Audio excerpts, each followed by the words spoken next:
I will not talk about this on YouTube. I will not talk about this on YouTube. I will not talk about this on YouTube.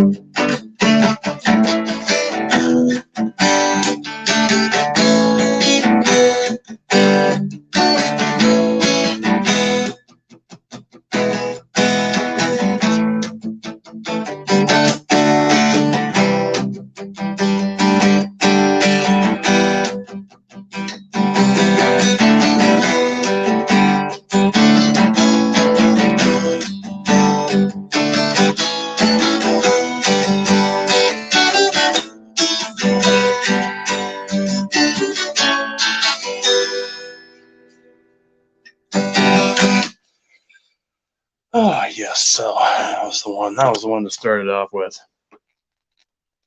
What is up, Sammy 420 Atheist? Very good to see you, sir. Very good to see you. Not sure what's up. I don't know what kind of accent it is.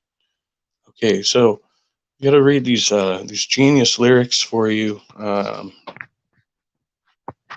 don't know why I thought this would be a good idea, but I put it on here for some reason. So, oh yeah, because it was kind of playing in my head. Can I read that? Can you read that? I can't read it.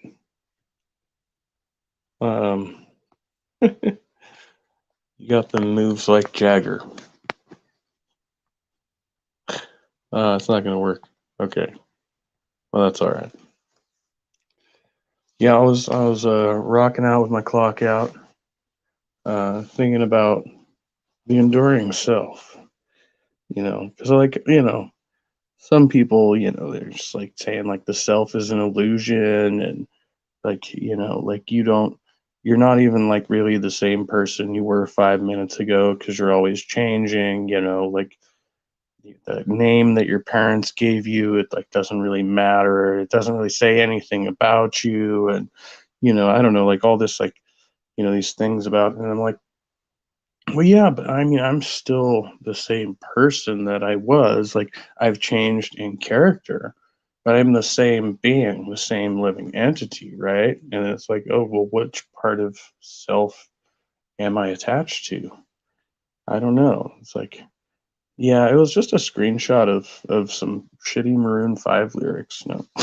I'm like, every time I hear a new song, and I'm like, ooh, who's that? That sounds different. And then I'm like, oh, it's fucking Adam Levine again. Oh, okay, yeah, that guy. Chameleon of artists. Do people really change?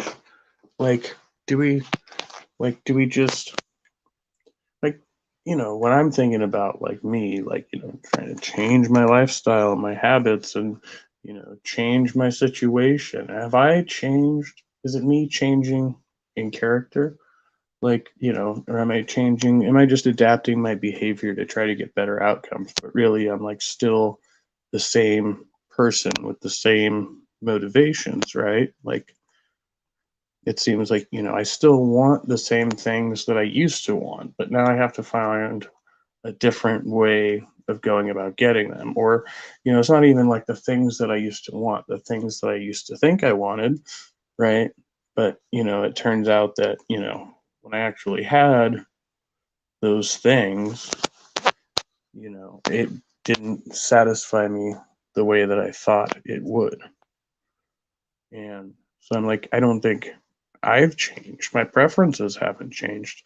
My expectations have changed. My ideas about how to get to where I would like to be, and the expectation, the idea of what that looks like has changed, but it only comes after the experience, right?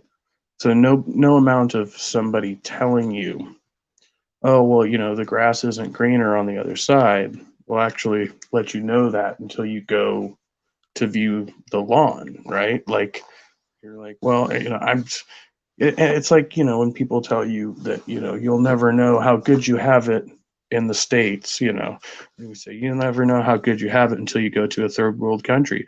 Well, why not just go to a first world country and see how they do it, right?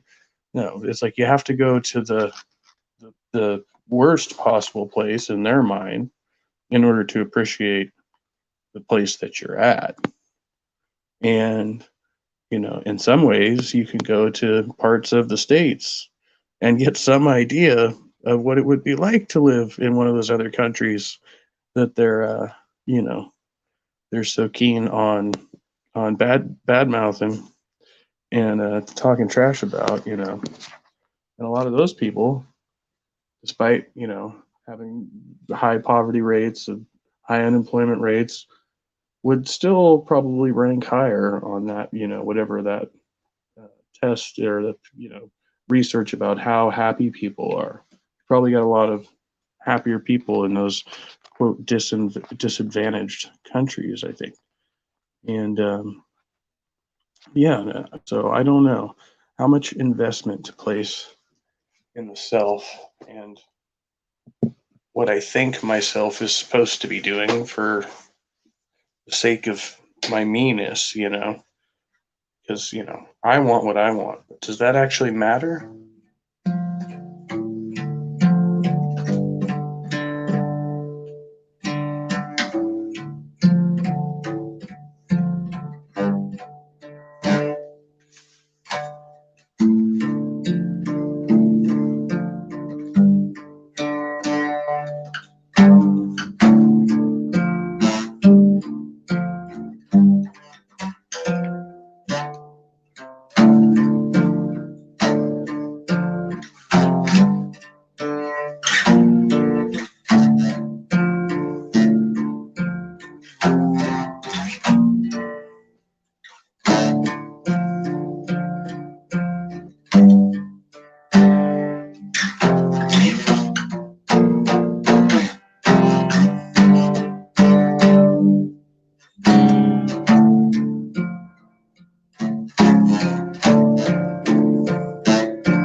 Always changing.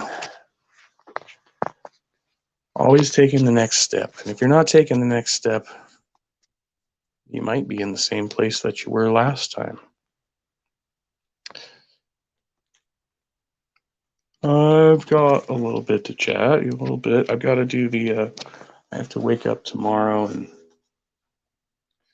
take the long ride down to see my kid. So it's going to take probably like 3 hours each way, give or take. Like it's a little shorter if I start. So I'm going to try to get my bike tire pumped up. It might be a little shorter if I take the bike part of the way. That's the plan. I had to sit down and schedule and regimen my whole day tomorrow because I don't want to miss this one. Missed the last one. It felt shitty and shitty for my kid, and it cost me more money. So.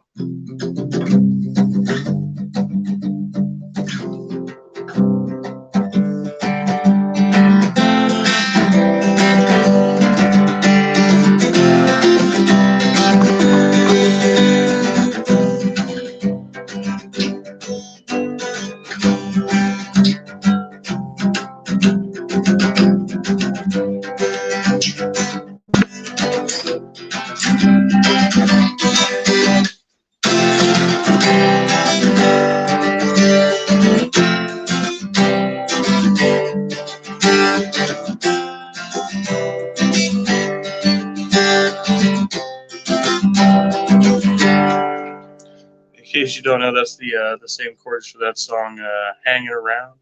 I've been hanging around this town. I've been hanging around this old town too long. Pretty sure that's it.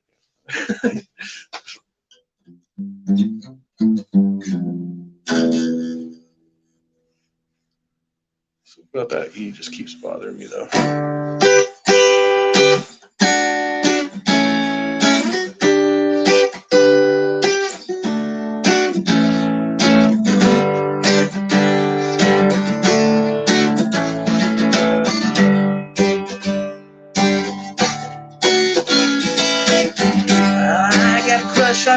old lady home from my job. Got a hell of a pair of legs, yeah. I know 'cause I saw told that her skirt once flew up over her head. And everybody saw her panties, but I wasn't there. No matter to me anyway. She got a few years on me, but she makes quite a bit of money. She's talking about leaving the country. She retires in a couple of years. Maybe she'll be my sugar mama. I don't know. Just a thought.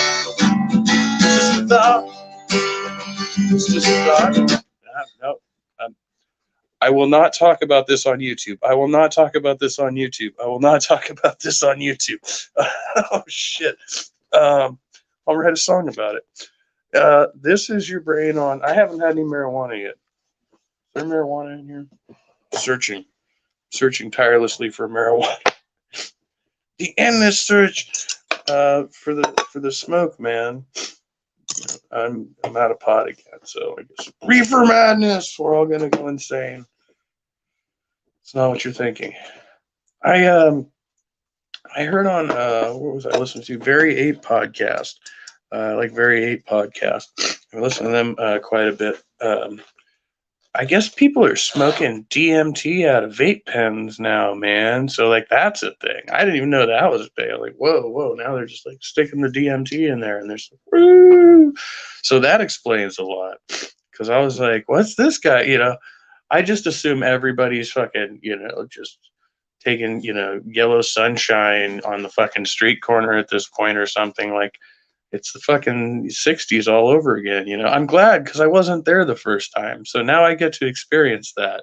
You know, if only we didn't have this fucking fentanyl out here, you know, people like, you know, go back to doing hallucinogens, kids. Fucking heroin's bad for you. Fentanyl's bad for you. Stop it. Stop it. Don't do it. It's death. That's all I got with that one, though. I mean, you know, and I'm like, yeah, okay. So I talked to the lady. We talked for a while, too. Like, I think, you know, I think the two of us would have kept on talking.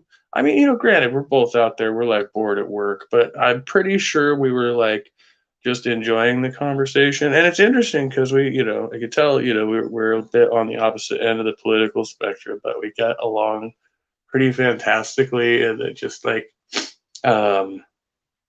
yeah, but it can never work. It can never work. At least not, you know. Well, I mean, it could work. It just can't work right now. But she told me quite a bit too, you know, about, you know. So we got to know each other's like histories and stuff. And my history is like, you know, everybody's always like, "Whoa, man, that's a lot of history." And I'm like, "Yes, it is. Thank you." No. Thank you for letting me know that. No, I get it. So we'll take baby steps, you know, gradually.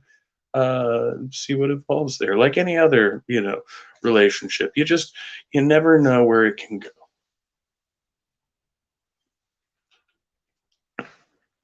She does have a killer set of legs, though.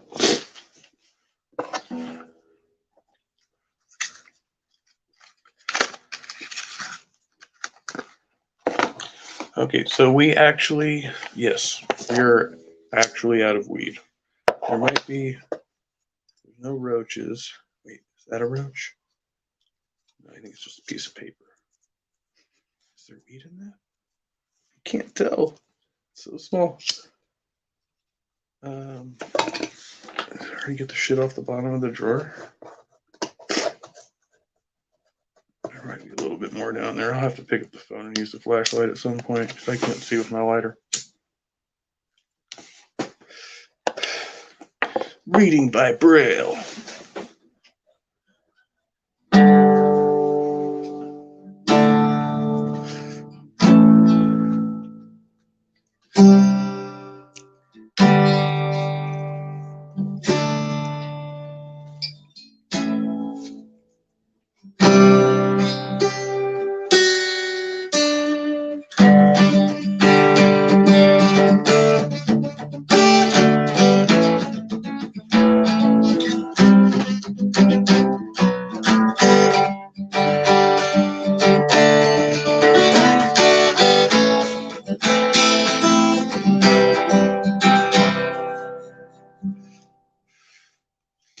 now I'm drawing a blank. I'm like, I wrote that fucking song, but I didn't write the words. So, see, that's not my responsibility. That's the other guy's thing. I just sing backup harmony on that one.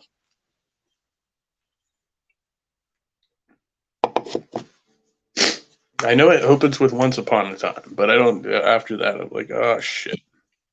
Okay.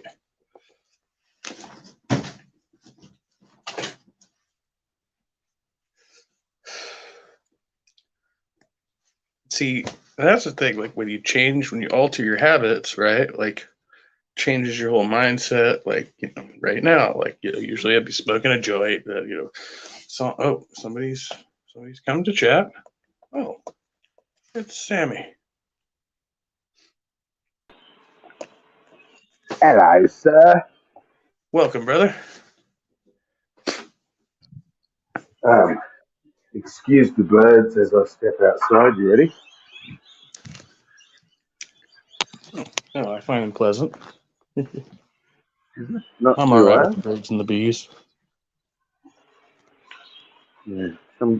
Depending on what mic I'm using, um, they can often be a little bit overwhelming. Yeah, yeah, I get that. Did you, speaking of birds and bees, did you happen to see that video we're watching the other night with that on? Um, I think so. Yeah. yeah, I can't remember the name of the channel, but that was just that one had me cracking up. Yeah. I enjoyed that. I've also enjoyed your stream tonight. You've been quite deep. Oh, thank you, thank you. Wait, what do you mean? Like as far as Getting like? all existential and just I don't know, philosophical and Oh yeah, yeah, fucking loving it. When you do you always get this deep when you're by yourself? yeah. Usually, like Yeah. this kind of stuff's going through my head, and then I'm just like I feel like I'm running in circles trying to express it. That like, I'll find some little hook to kind of Maybe grab onto. yeah. Maybe you're just articulating it very well because you haven't had a smoke yet. I find once I've had a big smoke, the ideas are still there, but putting it into words, yeah, just Yeah, it'll it's definitely slow you down sometimes. Which I guess is what it's supposed to do, really. So that's kind of the idea. But can't complain. This DMT and vape pen, what's with that, eh? yeah, I guess the kids are doing it now, so they're sneaking it in with weed or whatever other vape juice that they're putting in there. So yeah, you never know when you see somebody hitting a vape pen. I know people who have put meth in them too. So it Jesus. just stands to reason. You're like, oh, that guy could really be ingesting anything right now. And I've had people where it was like a couple people have freaked out at my bus stop, and I thought they were just smoking pot. And then I'm like, well, since I know they were smoking pot, they could have put anything in that joint, that made them lose it. Wasn't necessarily the pot. Just insane. I, even when we had the artificial weed here before they made it illegal, I like I was tripping balls on that shit, man. I kid you not. Um, I had this one guy come from work and like after work to have a session, and I don't know how many. He might have had one or two came. It was we pretty much just smoked bongs in Australia, and he started tripping balls, man, and because like I was pretty out of it myself, so I'm like starting to panic and that as you do. And I tell him to go outside because that always helps me. And he goes and sits out the back. He comes back in and is telling me about all these people that he was just talking to. He's like, "Who's the black guy?" I'm like, what do you mean black guy? There's no one else here. It's literally just me and you. And he's like, no, he was a really nice fella, and I didn't get to catch his name or number or anything. I just want to know who he was. He had really good advice. Like, it's just me and you, dude. Um, and when he sort of calmed down, he wanted another one because that's just how that shit worked. It was so fucking addictive. Um, he has another one. And then he starts tripping out that um, recently we had been at a work Christmas thing where we went paintballing, and he's tripping out that we're paintballing again. And he's outside running around, hiding behind corners and that, like doing army rolls and shooting with an imaginary gun. Ah, it was an experience.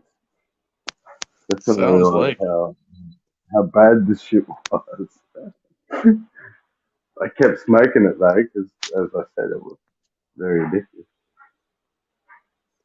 It was like, yeah, unlike weed, which has a ceiling, right? You get to a certain point, you can't get any more stoned. You might just fall asleep, or you know, that's about it. But you don't just get stoneder and stoneder and stoneder.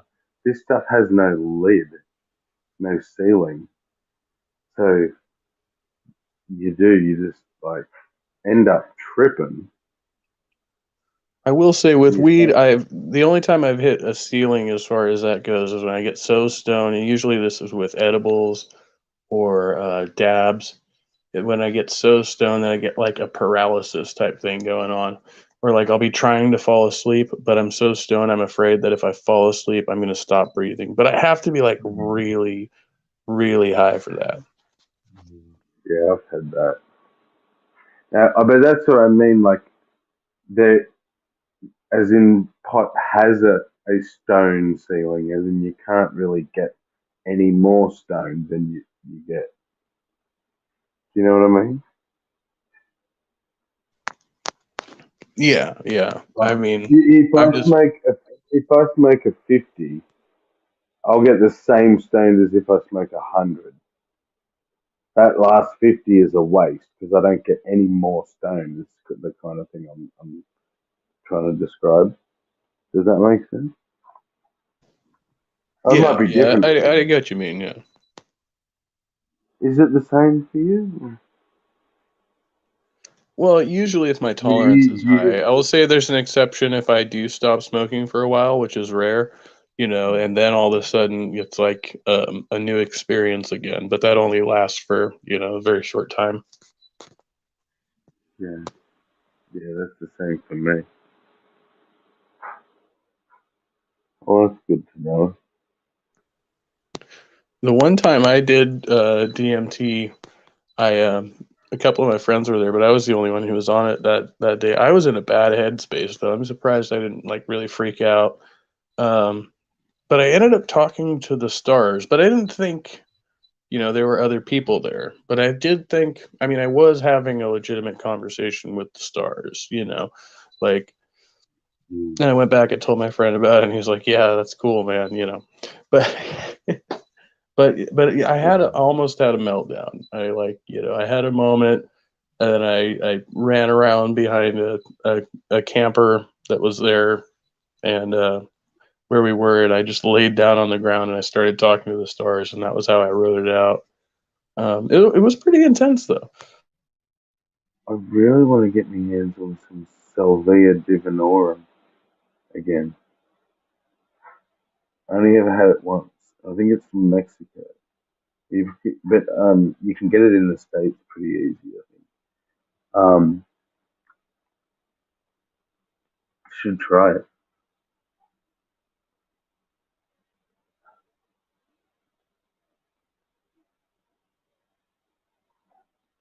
It's I myself and other people who I've spoken to who have had it um, had out of body experiences, which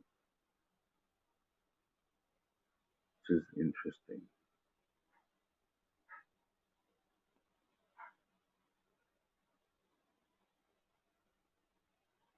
And you're muted if you didn't realize.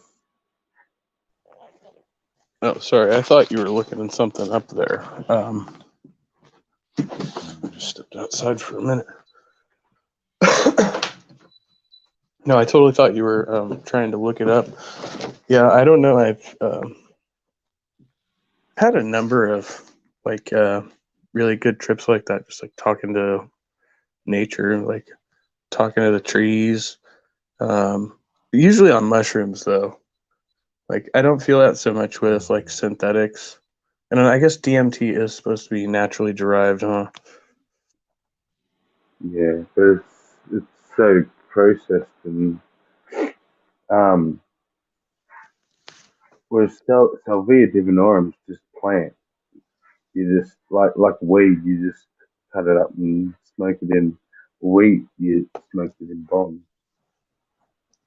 So actually was really good, and it like the way it started was we just you like smoke a bong, and as soon as that cone was empty, someone had to pack another cone for you. So you just intake, pack another cone, intake, pack another cone. I think it was like my fourth cone or something. And I just handed the bong over.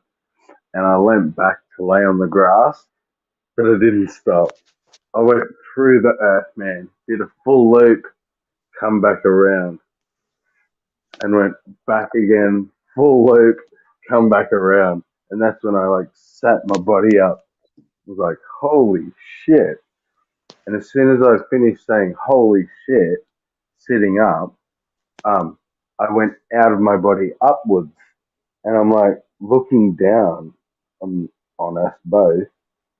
And so I went to speak again to like explain it. And as I spoke, I got pulled back to my body, spoke. When I stopped speaking, back up out of my body again. Um, and that's, I can't remember much after that, but when I came to, I said, I said to me, mate, like, you know, that was pretty good. It was a shame it only lasted like 20, 30 seconds.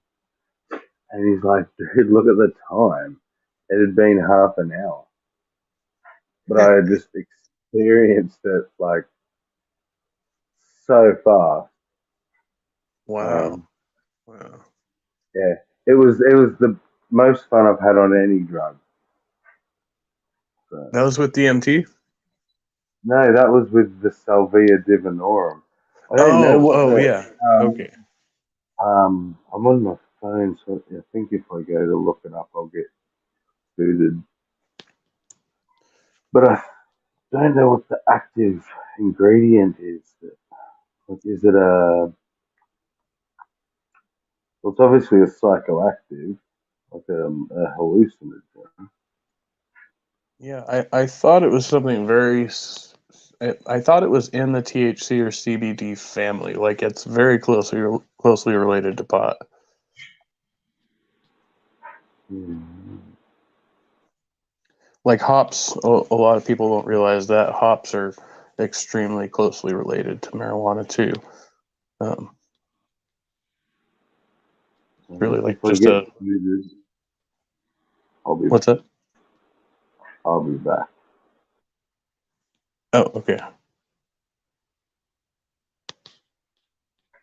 Be going to look it up. Yeah.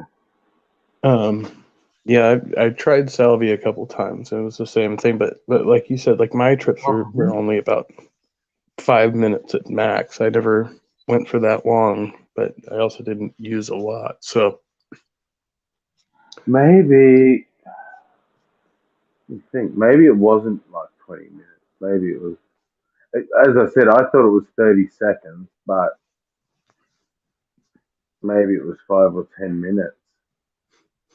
yeah, Um, I think the peak of the high is probably like 30 seconds to a minute and seems much longer. And the totality of it is probably like 5 minutes or so until you like really come back around. But you know, yeah, that could vary. No, that sounds. If that's the experience you had, that's probably closer to what happened. Because I was probably 14, 15 at the time. Um, way too young to be doing it. I might have been 16, 17. It's funny. Definitely. The first time I tried it, it was with a group I had invited to play at my 20th birthday. It was my 20th birthday party, and we had alcohol there. And I invited some bands to my house, a couple of whom I knew and a couple of whom I didn't. And all these people are drinking and all that, and I'm the responsible party, the adult in the house. And come to find out, like, these kids are like 16, 15 years old and stuff, and I was like, they were cool, they were totally cool, but I was like, now I've got like minors drinking and using drugs in my house, and so I was partying with them. It's my party, it's cool. But once I realized they were underage, it like totally threw me for a loop. And they were the ones who gave me the salvia. They're like, happy birthday, have some salvia. And I was like, okay. And yeah, so I ended up a couple years later playing one of the female band members. She was the singer of the band at the time. I played her 18th birthday party, and I played at a squat house down across the bay here, and ended up exposing myself there. Um, to her, she was of age, but there were a bunch of minors there too. So I was like, oop. But it was a punk rock show, so everybody was cool with it. Here we go. So, Salvia divinorum is Latin for sage of the diviners. Salvia divinorum is a plant species with transient psychoactive properties when its leaves or extracts made from its leaves are administered by smoking, chewing, or drinking. The leaves contain the potent compound salvinorin A and can induce a dissociative state and hallucinations.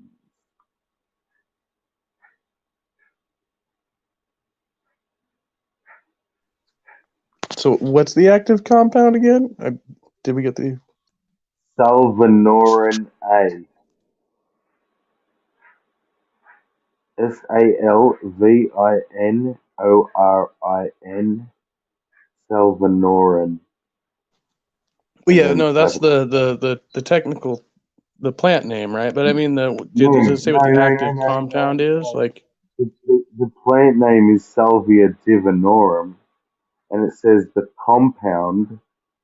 potent compound is called Salvinorin A, and it okay, induces. I see the, I see. Yes, it almost sounds the same.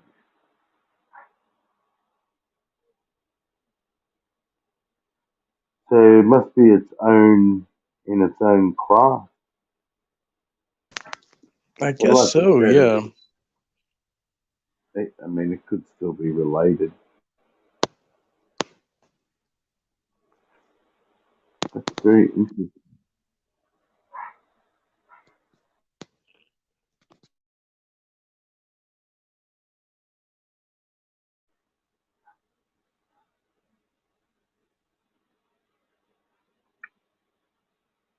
Good old drugs.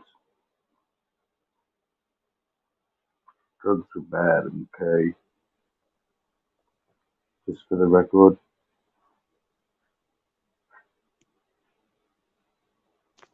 What for the record? drugs are bad, kids. Oh, yeah, Don't you? yeah. Don't do drugs. No, we don't condone. I mean, well, okay. So I'm one of those So people who's smoke a like, bit of weed. That's alright. I know, yeah, I'm the same. yeah, like me and my one of my coworkers were talking about earlier. It's like if it's natural and it grows out of the ground and you could just like pick it and dry it out and smoke it or eat it, then okay. But if you have to process it and use bleach and I don't know whatever else you have to do, then it's probably not good. Yeah, fucking acetone or shit. Like, Have you ever watched that documentary they did where they show you like the whole process of how cocaine's distributed out of like Colombia and shit? Yeah, Colombia and No, Peru, I think.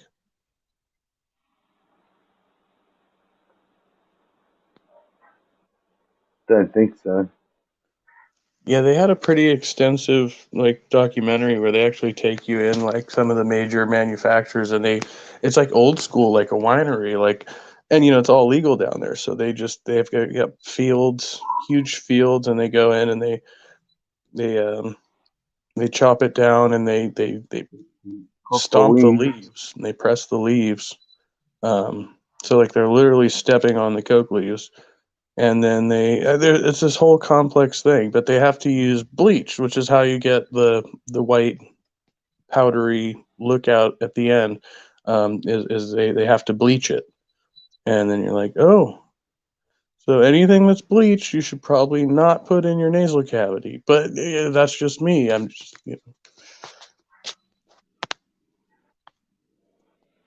But doesn't bleach destroy everything? Like,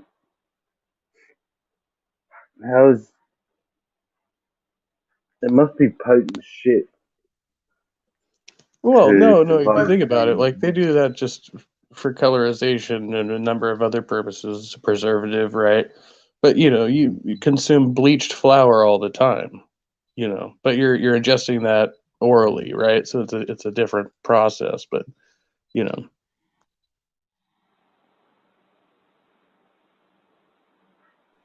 it yeah, still has carcinogenic feel bad. properties. Or is it, yeah, carcinogenic, I think, is it causes cancer. The flour causes cancer. I believe so. I mean, well, I think that anything that is bleached has the potential to cause cancer, essentially. So that includes like white bread. Doesn't everything have the potential? Almost. Well, yeah, but I mean, a higher than average risk Yeah. or Yeah. something. I mean, anything could, but if you're talking about like, breathing, breathing exhaust, out in the inner cities versus like smoking a cigarette, that type of thing. Yeah.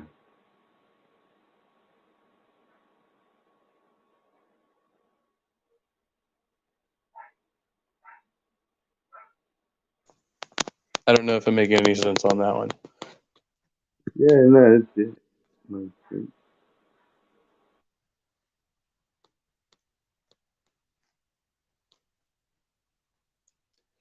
So yeah, I don't know. There's like I'd like to find that and put it up here because I know there's like a lengthy um, expose on it where they actually let them in the. I'm pretty sure it's Columbia, like a high end uh, Coke producer, and you get to see it from like start to finish. It might have even been a Vice thing. There's probably several of them I'm thinking of, but yeah, I think the production of cocaine is just so interesting. No, I just went off on like a tangent on it. No, it is pretty interesting though.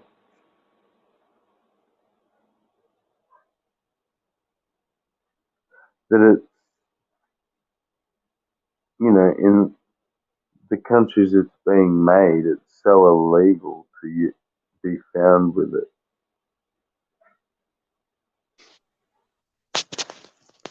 Right. Yeah, they do have usually laws against possession and stuff like that. It's the actual growing and the manufacture of it that they don't have any regulation on, or the authorities have been paid off already. So, Yeah.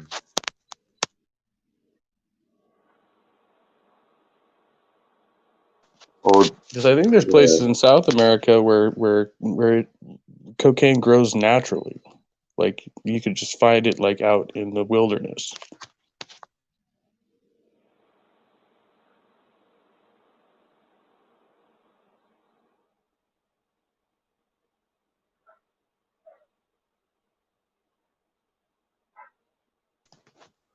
I That would was think that it, yeah, you go. what's that? No, you go. I was gonna say that was one of my guerrilla gardening projects I wanted to try out in the States, was just planting like random pot plants, in the park or something, and to see, Uh, how many we could get started, just be weed growing out in the wild. oh, why don't we start that as a movement? People everywhere throwing seeds everywhere they go. Right. Uh, Then it could just be like a community tree. I mean, you can just come pick a flower anytime they want, you know. Hopefully nobody takes the whole lot of it. Yeah, but if there's plants everywhere, people are throwing seeds everywhere they go. We could get this shit back into the wild.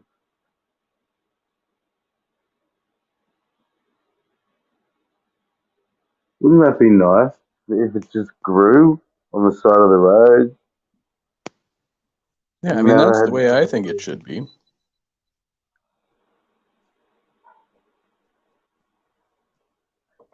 And just like you could pick a dandelion or an apple, even those are sparse, like food trees, more people are doing that, but I'm like, okay, let's grow more wild marijuana.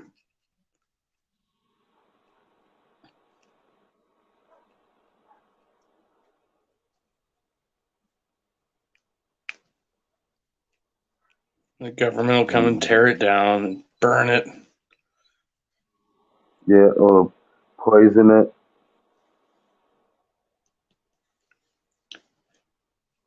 You always think that seemed like kind of like backwards. Like if you ever seen like the weed raids they do here, especially in California, and a big thing they do is they chop down all the pot plants prematurely. Usually, they try to get them. They have to get them just before harvest, but they're still premature.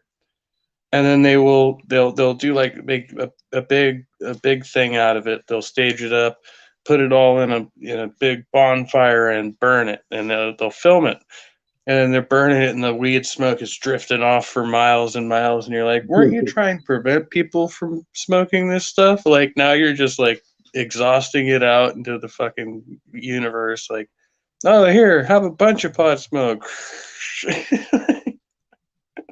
Yeah, I want to go to one of those bonfires just to see how stoned I could get. Right. My friend's mom, he's passed away, but she's still around. Years ago, we were teenagers, and she did that. She took like a full, I don't remember what it was, like an ounce of pot. It was a big bag, and threw it on the barbecue. And she was going on one of her religious tangents. She was like, Jesus told me we're gonna quit smoking weed, and you guys watch, I'm gonna burn this whole bag of weed. She put it on the barbecue. Me and my friend are sitting there, and it's in the plastic, mind you, right? And she fucking sets it Mm, on fire, and we're like hovered over the barbecue, like trying to inhale as much as we can. It was quite a spectacle. And I was like, oh, I wonder how much of that plastic bag we just inhaled. But whatever, yeah, a lot it of was pot to go worth to it. waste. Yeah, that's crazy. Yeah, she'd do that few times a year. She'd go on one of her freaking Jesus told me trips, and then all of a sudden it's a clean and sober house. You know, Meanwhile she's got freaking tweakers living in the fucking RV in the side. But never mind that. Yeah, Yeah. Jesus,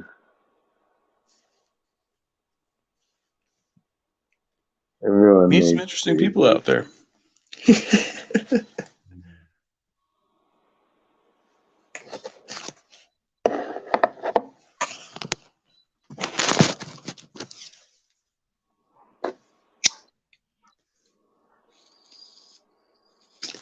Ow! Shit! I just burned my lip. Okay, that's not gonna work. Did Jesus ever do anything for you, Kev? Do what? Anything for you? Anything for me? Did Jesus ever do anything for you? Oh, Jesus.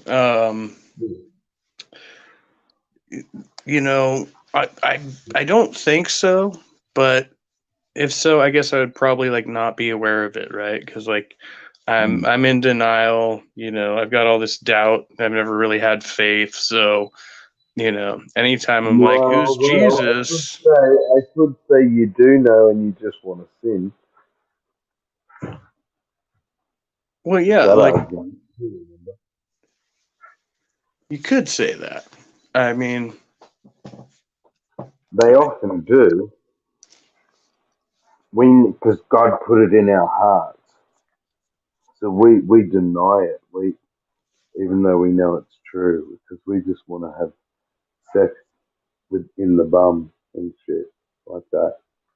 well, then I would say, you know, the problem must lie within the church because I I was seeking the church as a young person. Like I had no upbringing in it, Mm-hmm. and I went out of my way. I said, I want to know about religion. I want to know what's true about the universe. And so I went to like, you know, catechism when I was younger. Like I chose to do that. And then the Catholic Church drove me away. And then I went to evangelical churches and those churches drove me away. So in that case, there's definitely something wrong with the church because they're not keeping people like they should, you know. They did not, you know, get my young self you know, in as enthusiastic as I should have been. So I guess you just got to blame the church. Yep, same story here. They I was a young boy, and they couldn't give me simple answers. You know, I saw the holes in the logic and shit from a young age. So I went from religion to religion, and I tried the Baptists for a while because they come to your high school and put on like Bible club and shit, and youth group. They do the youth group. And there was a girl that I liked, so I went to that. I got baptized on a farm in a dam.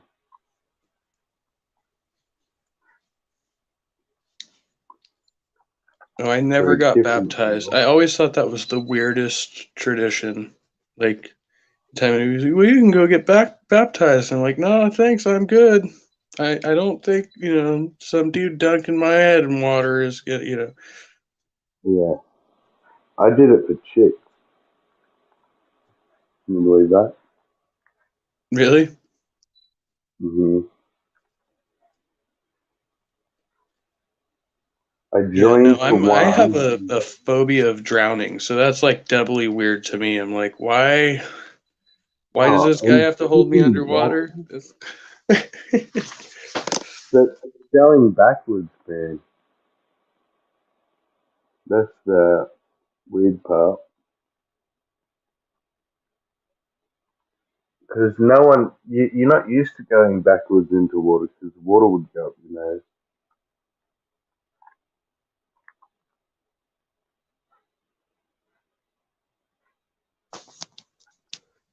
Yeah, I'm not like a water person, so yeah, any of that type of stuff, the baptism, the holy water, um, yeah, I don't know. It starts to, and then you're like, well, that's just like science based, isn't it? Like, you're just like, okay, you need to like wash your face and take a bath. Like, and I feel like that's Oh, really what, like, you know, probably how it started. Like, they were just trying to tell dirty, primitive people, like, wash your face and take a bath, you know. And it was like, yeah. okay, because that should be normal. But, you know, they had to turn it into some kind of weird religious ritual. I remember, I think it was an Anglican. She's called Our Lady of Lords. I don't know what that is. I think it's Anglican. Um, But this church had this bowl of holy water that you put your hands in and bless your head or whatever the fuck they do. And I just see a bowl of germ-filled fucking water that people spread from one to the next. I would love to get a bottle of Priest holy water, spray some on an agar plate, put in a petri dish, and see what fucking funguses grow, and be like, there you go, Yeah, it's like growing that's new single-celled organisms in there and shit.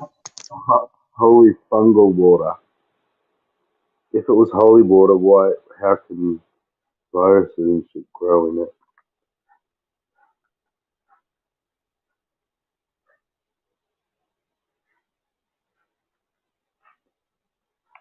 Look at it under a microscope, see if there's water bears and all that sort of shit swimming around.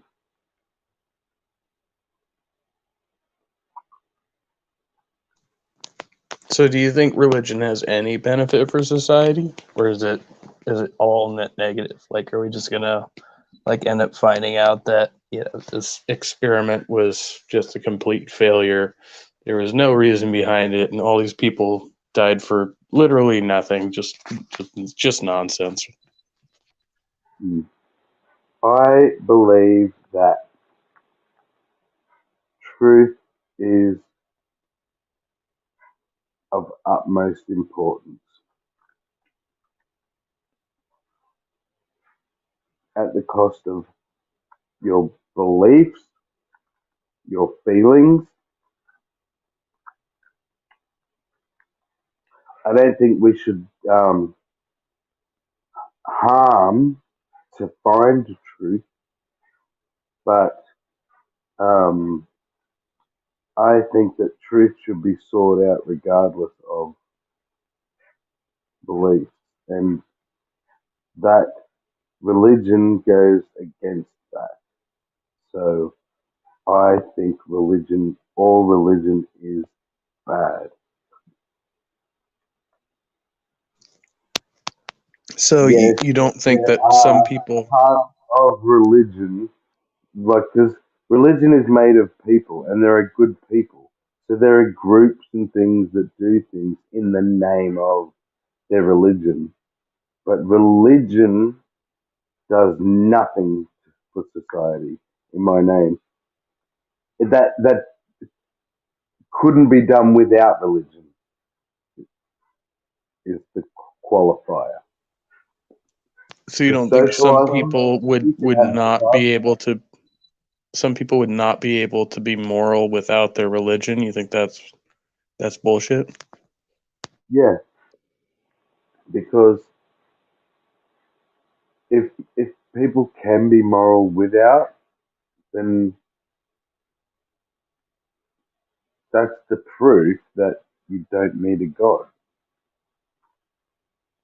I don't do any worse than the Christian next door, or any better. There's no difference. There's absolutely no substance to it. So where's the benefit? Well, I agree The with that. the I agree the, with that. the odd fruit bat like little buddy who says I have voices in my head that tell me to kill people, but God more powerful and says don't kill people, so I don't. He doesn't need God. Like we say, yeah, let him have his God. That's because he's on the street. The dude should be locked up away from society if that's how his brain works, or medicated, or rehabilitated, or whatever. But God is not the fucking answer to me in I also feel everywhere like that that he is. guy The answer. that guy is an extreme example, right? Of what's his name? New Life in Christ. Yeah, extreme example of somebody who's using something like that to be like, oh well, otherwise I wouldn't be able to control these urges. And it's like, no, because everybody, you talk about voices in your head. It's like people who are legitimately hearing voices in their head, they're probably not articulating it that way because they're talking to the voices, and the voices are going to make them distrustful of people who are actually, critical of whatever they're talking about, right? So Yeah. they're not going to say that to people, and then they're going to be out acting on these impulses, right? And so I think that guy tries to paint a picture of a person who would be psychotic, right? But in reality, it's kind of a character for him. I Yeah. mean, he may have Well, violent tendencies, but at the end of the day, those violent tendencies are his. It's not a result of some kind of multiple personality or something like that. And he's well aware of that, right? He's trying to use it's that example bullshit. as, oh, I Oh, wouldn't be able to absolutely control these bullshit. urges otherwise. Yeah. And the proof is, for me, because I know there's no God, that he is controlling those fucking urges without God. So, you know what I'm saying? I know it's no proof for anyone else, but the, to me, if he had murderous urges that he couldn't control, he'd be murdering people. It's the idea in his head that God doesn't want him to do it, if that's the truth. But I don't even think he has murderous urges. I think he was just trying to be extreme to win the point.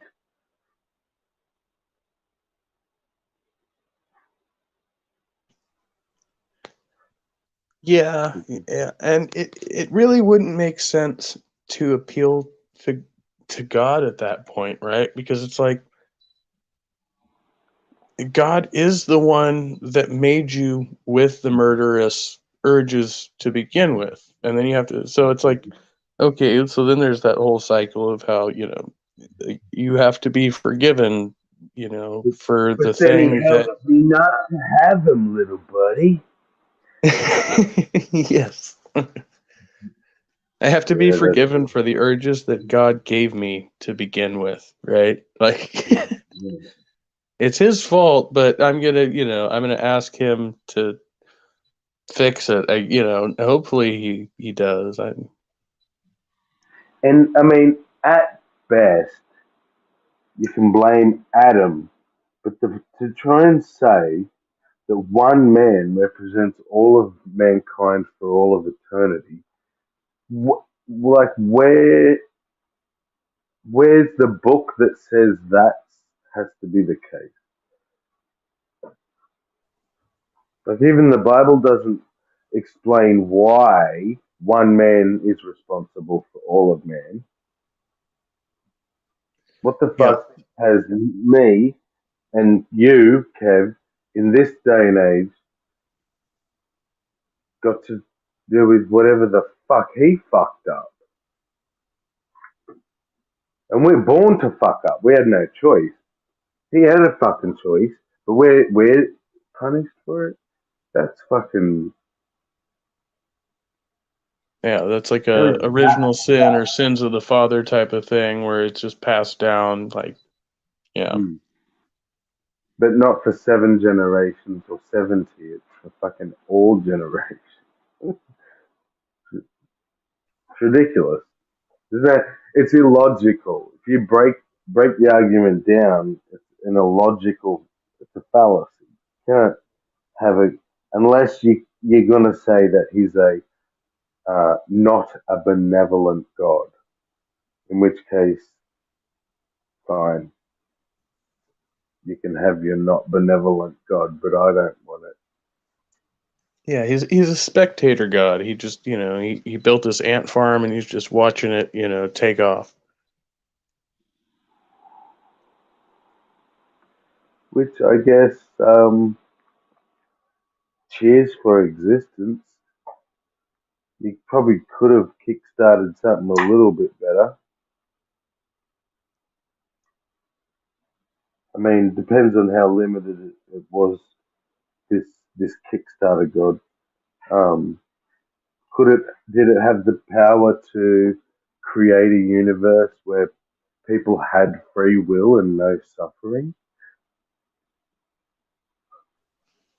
I just think it says so much too about how we're always so human centric, because why would we have to suffer? And then like I still subscribe to Joe Rogan on social media, wherever he's, obviously not YouTube, but and he reposts these videos all the time of praying mantises eating various other Mm, insects, and it's fucking brutal. It is yeah. vicious when you really watch this whole process, and they time lapse it, so it's sped up. They're like eating them face first while they're alive and struggling. You're like, look at that, cockroach. Why did Apparently, he have to suffer like that? Getting his face eaten. I've never investigated, but apparently a male cat's penis has spikes that come out and like lock the penis in so that they're locked together. One to let his sperm um, take effect, but to scrape out, it leaves divots that his sperm like gets stuck in, and so the more chance of the sperm getting in. Um, like it's fucking horrific. As if a god designed that shit. Um, yeah, but he basically scars the female vagina every time that she mates.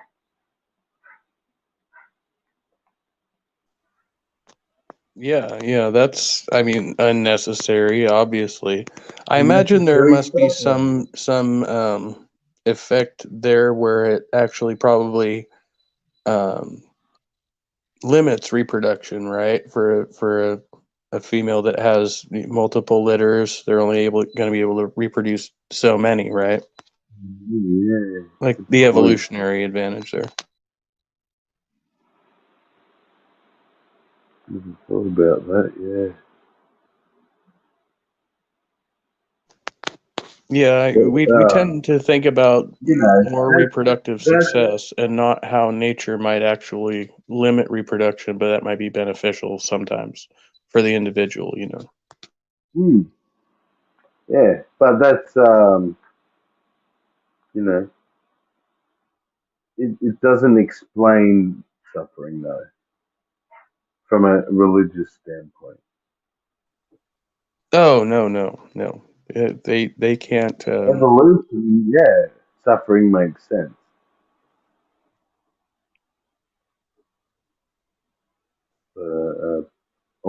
All powerful God. It's also Uh, interesting too, like because we have this concept of consent that doesn't tend to exist in the animal kingdom, right? And religious people would attribute that to, well, God made us with, higher intelligence, we're like some higher forms of life or something. But you know like when you look at reproductive success in the animal kingdom, and there's no idea of consent, much of that reproductive success is either it's due to like a coercive or forceful breeding style, right? So it's hmm, rape. Essentially, most animals rape other animals, um, hmm. in some sense or Um, another. Like, in a I think as way, far as mammals go. there are those that like the male has to impress, and then the female actually chooses. Do you know what I mean? Right, right. And well, I think, But we have like a lot of it's still examples of the those in same. birds. It's the same as whether a male just takes her and has his way. There's the same amount of choice implied. Like, is there's we assume there's no choice. It's all natural response to stimuli. But that's all we are. That's all our awareness is. It's just like we're levels and levels of more aware. We're self-aware now. We can have levels of awareness where we can think about thinking about things and stuff like that. You know, um, so but and there's nothing left on Earth. There were things. There were other human species and other biped species that have existed close to our level of awareness, but they don't exist anymore. But I still think that you look at things like elephants who mourn their dead and go back to graveyards every year and, have like fucking rituals and mourning rituals and like, you can't tell me. And they cry. They have fucking tears at these things, at these funerals. So you tell me what's going on there. And anyone who's had a dog has sat there and fucking pondered about the dog's emotions and how it feels emotions because it certainly shows them. You know, I think there's so much left for us to learn still, and we just sort of lump animals in this animals category. And we say we're animals too, but we still separate ourselves.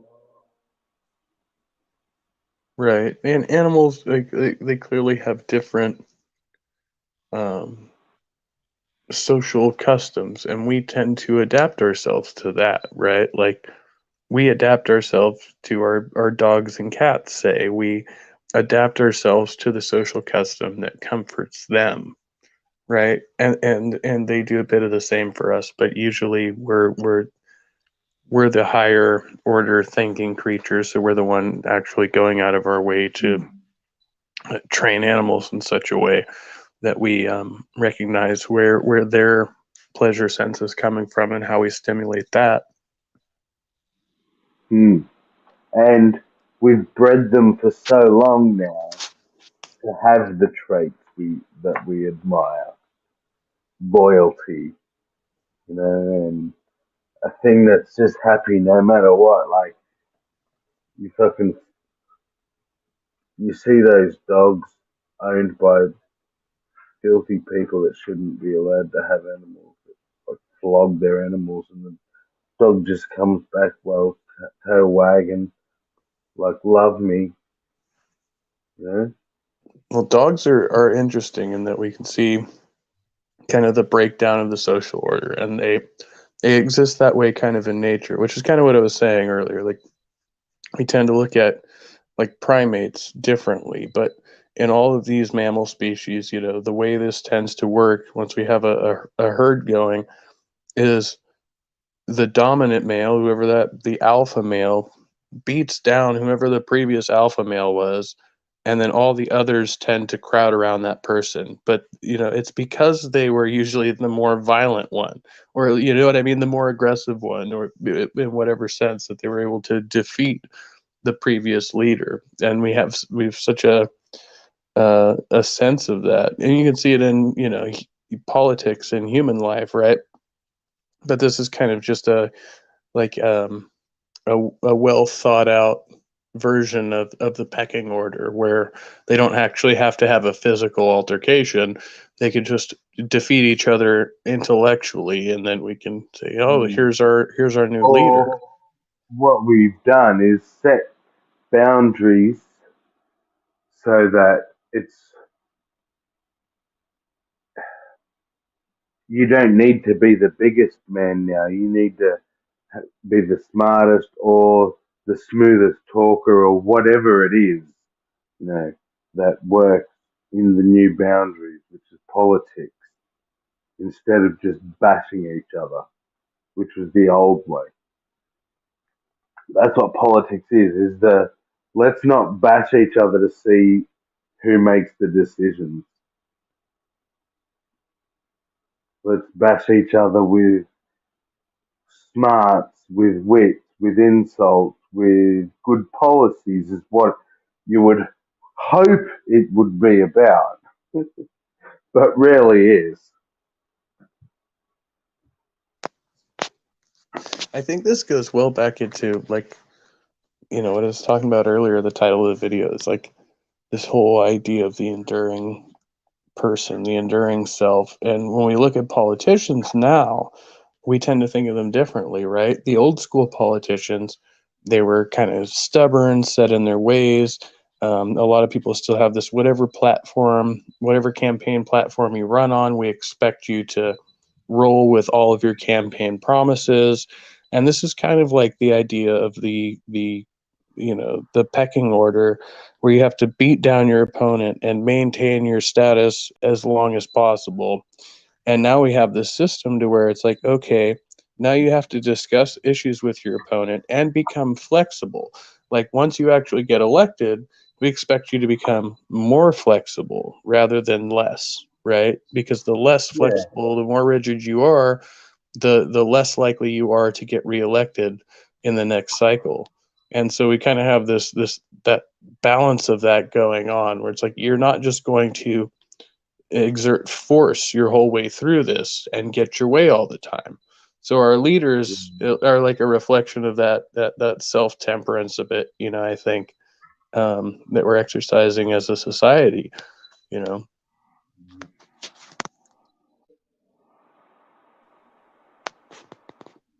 what do you think about Trump? Do you think he was a good politician?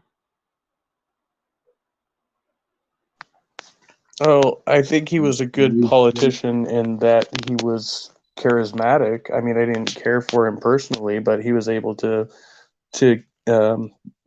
garner a decent following and support group. Is that what Um, makes a good politician to you? what makes a good politician to me? Yeah. I think a good politician should be traditionally a statesman. He should be dedicated to his constituents, patriotic about whatever group he's representing. Um, you know, His self group interest or his should be country? relatively low. Do you think it should be to the group or to the country? Well, as a president, you have to appeal to the country as a whole. I mean, that's kind of the way it works Yeah. here. And so I think Oh, that's why I think yeah, our you're party right. system I kind of said damages things. politician. Yeah, you're right. I said politician, didn't I? Not president. And a politician really should be to his constituents. 'Cause that's what local politics is about. Is you getting stuff done. You need to, be listening to the people. That's the idea, anyway. Yeah, I think a presidency in the United States or anywhere, whatever system you have, being the figurehead and the leader of that nation is going to be an extremely difficult job no matter what. So I give anybody kudos who's able to go through it with dignity. I mean, I think Trump is probably one of our worst examples, but that's just my opinion. But like everybody who made it through didn't get impeached in the process, okay, and especially if you didn't have a major war, like that's where I start to look at, okay, if this is the guy, the commander in chief, who's deciding whether or not we're going to go to war, did they make a good decision? And I think the ones who got us involved or entrenched into certain wars, maybe needlessly or whatever, those people should be held accountable for that particular action. But people don't really have a good sense of what like an American president should do, right? And ultimately they're kind of just, oh no, Sammy disappeared.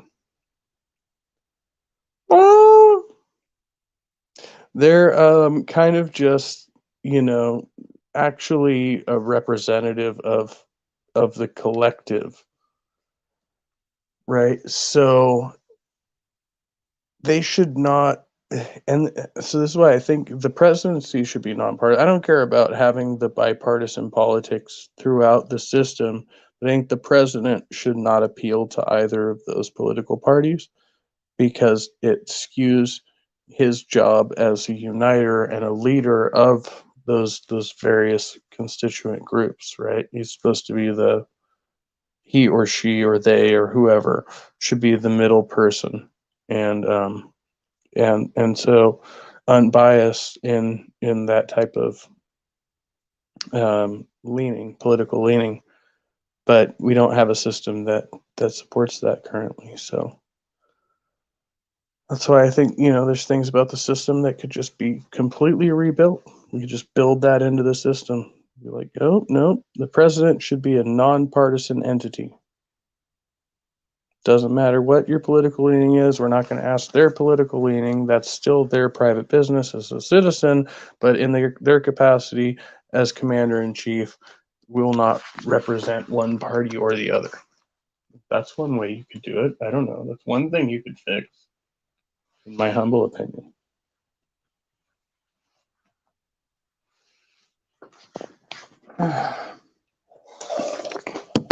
See, I don't know if Sam's coming back. He said he was going to come in for 5 minutes, and then, here we are. It's 2:56 in the a.m. here, or 12:56 in the a.m. Excuse me. It's not that late yet.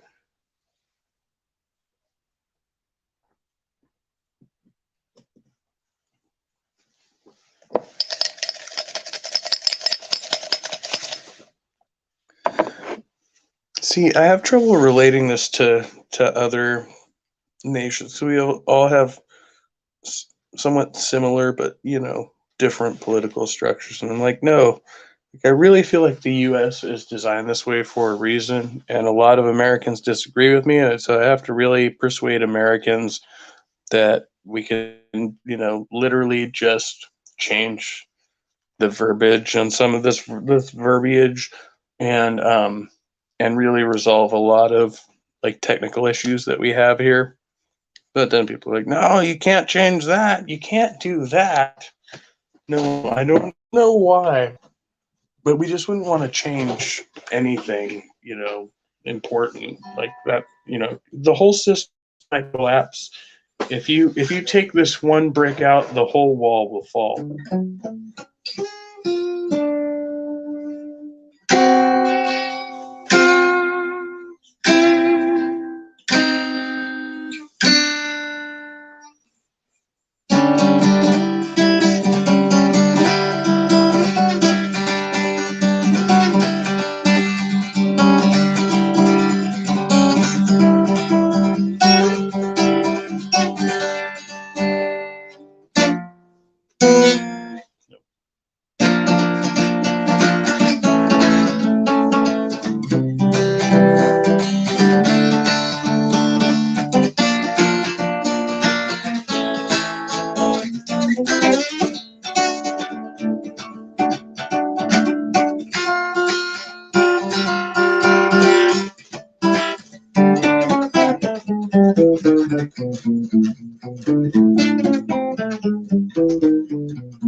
Nope, can't do it. I cannot help you. The complaint department is closed, sir.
And now you are truly free. Free from oppression. Free from discrimination. Free from anything that makes you feel uncomfortable. Free at all costs. Free from everything. Freedom of speech. Freedom from hatred. Freedom from indignity and war and famine. You're free to be whoever you want to be, as long as you can be whatever the country wants you to be, because nobody cares if you're actually free, as long as you're like kind of free to some extent, but you know, freedom. You gotta scream freedom. You gotta cry for freedom. You gotta preach freedom. You've got to embody freedom. You just gotta be as free as you want to be and do whatever you want to do, as long as everybody else gets to be free too. And if everybody can't be as free as you, then you should probably do something about it. Make sure that they get freedom and they're not oppressed. Okay.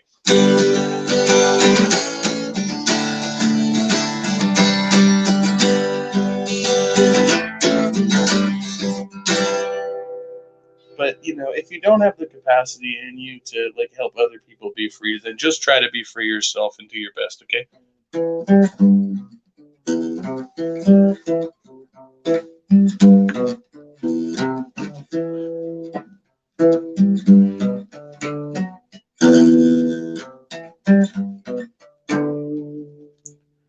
I'm not that.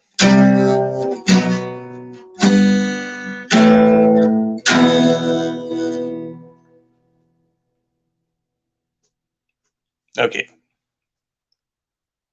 Now, can we say that we've done something important? Can we say that we've done something special that everybody should remember here today? Is this a revolution? Or is it just another Saturday night hanging out with Sammy, the 420 atheist, Halcyone Kaiju, and myself, and whoever else was watching earlier? I saw you lurking in the side chat. You cannot escape me. My all-seeing eye compels you to reveal yourself. But you don't have to. You can remain anonymous if you want to. Yeah, so I guess this is the part where I'm like unsure where do we hold on.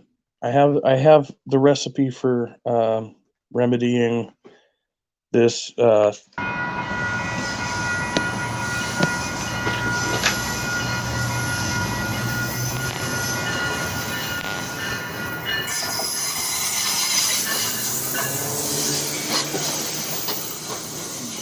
But so many people say that they want to see the light.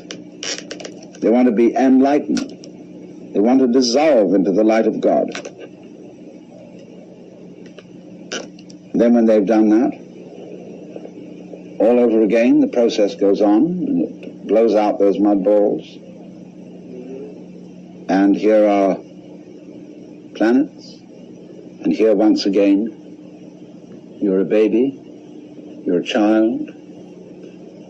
The flowers are brilliantly colored, the stars are gorgeous, the smell of the earth, the sound of the rain, everything is marvelous once again.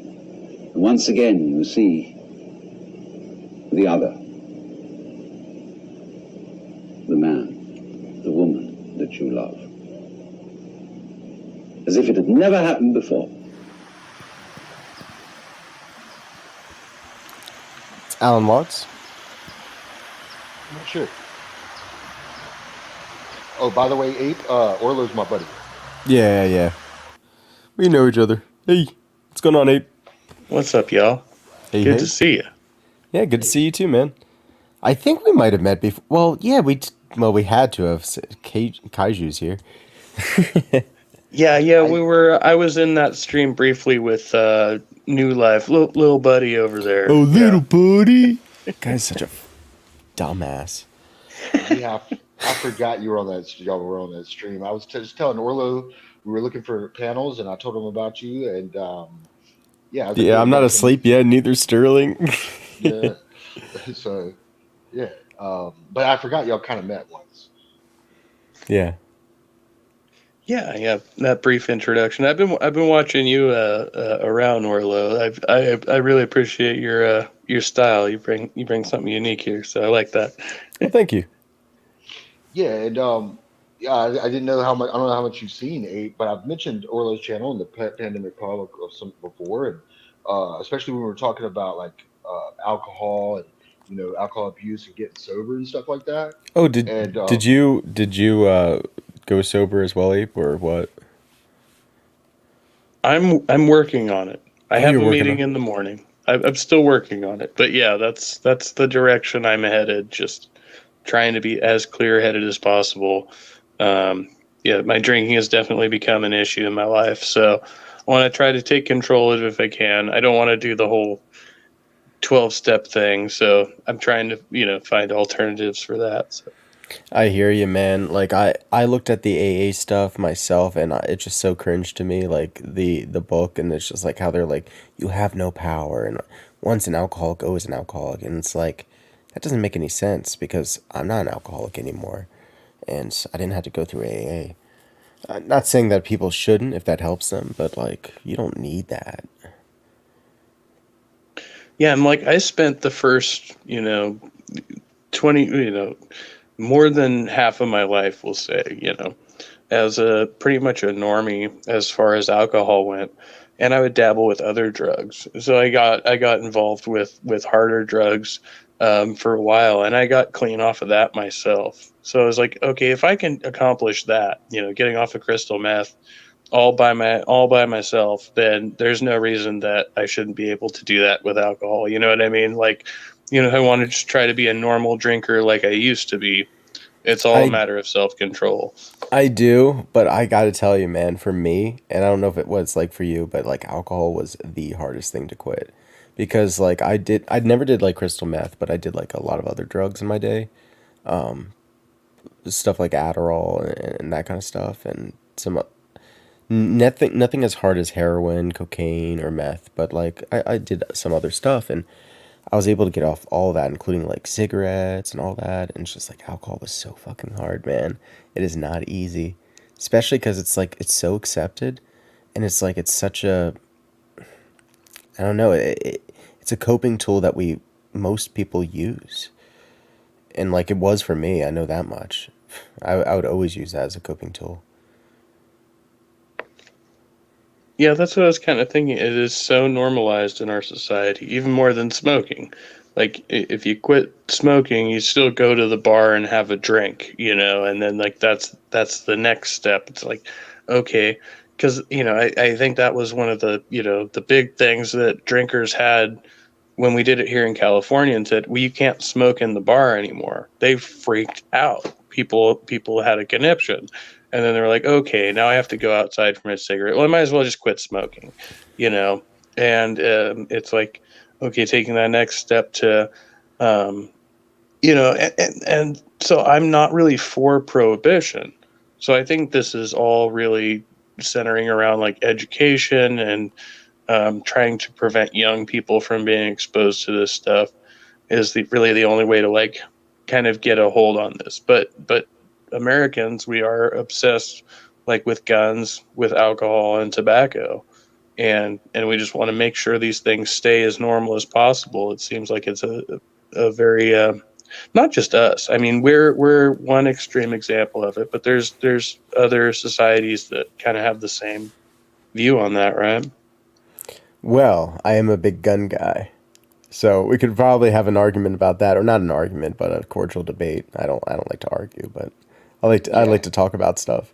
Abe likes to talk about stuff too, and yeah, definitely he doesn't. I've never experienced him to argue, and I always appreciate his view, and Dan's too. That's why I thought, I don't know, I Yeah, thought it was no, it'd cool. be cool because you know there's an art to actually like disagreeing politely. And I would just as a third observation or opinion, I do kind of think you'd have to split them all up, but it's an interesting conversation there. Like, which ones of those are dangerous? What's more dangerous? Do we agree they're all dangerous? You know what I mean? And you know, certainly, I mean, gosh, that would take days to discuss. You know, but Yeah. um, but I would say as far as like, I mean, I consider alcohol to be a drug, a chemical. You know, and so it's easier for me to talk about alcohol, tobacco versus other drugs, crystal meth, you know, in the sense that which of those is more dangerous, you know? And I feel like what tobacco society's kind of shifted away from, but alcohol not so much, not right now, even though it's so dangerous, so dangerous, so much more dangerous than marijuana. So you got big money interest, government. It's complicated. It's complicated. But like crystal methods, can you withdraw from crystal meth? My understanding is no. You can withdraw and die from alcohol, right? Yeah, well, there is a physical withdrawal from methamphetamine, but it's not nearly as severe as a long-term alcoholic as far as the physical repercussions of that, where you can, like you said, you could die from withdrawals from alcohol or heroin for that matter. Um, that's not going to happen to you on meth. It's not going to happen to you from tobacco, although like from nicotine, the withdrawal symptoms are, they say, you know, last much longer and can be more severe psychologically. So you notice it more. Yeah. I never smoked cigarettes, so I don't know much about that part. Yeah, so like alcohol, that's the thing when drying out from alcohol. I mean, with all the withdrawal symptoms you're noticing, I think that the thing you're not noticing is going to be uh, somebody goes essentially into cardiac arrest, right? Because Yeah, uh, you could die if you stop too quickly. right. That nearly happened to me. I think I don't know. It's hard to say, but that's how I went into the hospital. Did you know about that, Abe? No, I didn't. Yeah, No. November 21st I went in and it was because I was bleeding out through varice veins, but I was trying to quit maybe a little too quickly and my liver was already really fucky. So like I bled really quickly and I think my blood pressure went up because I quit too quickly and it was causing the blood to just kind of squirt out. So I was bleeding out. And yeah, I don't know. I don't know if I quit too quickly or not, but I was slowing myself down, you know. I had like a little notebook that I used. Do you mark your stuff down? Well, this is pretty much my notebook at this point. I tried to just make lists every few days, and I have my calendar on my phone. I find it was helpful last year. I was keeping a physical calendar, and I haven't gotten one for this year yet. But yeah, I'm kind of trying to mark landmarks and stuff like that. This is Um, mine. nice, nice. Yeah. This is gonna be And scary. there's a lot of stuff here because I like wrote like little notes and poems and stuff. But like May 16th was the first day I tried to slow down. And that was the day after the World Drinking Championship. And it was only 3 shots. But like throughout all this, you can just see so much drinking over time of ups and downs, and getting even worse.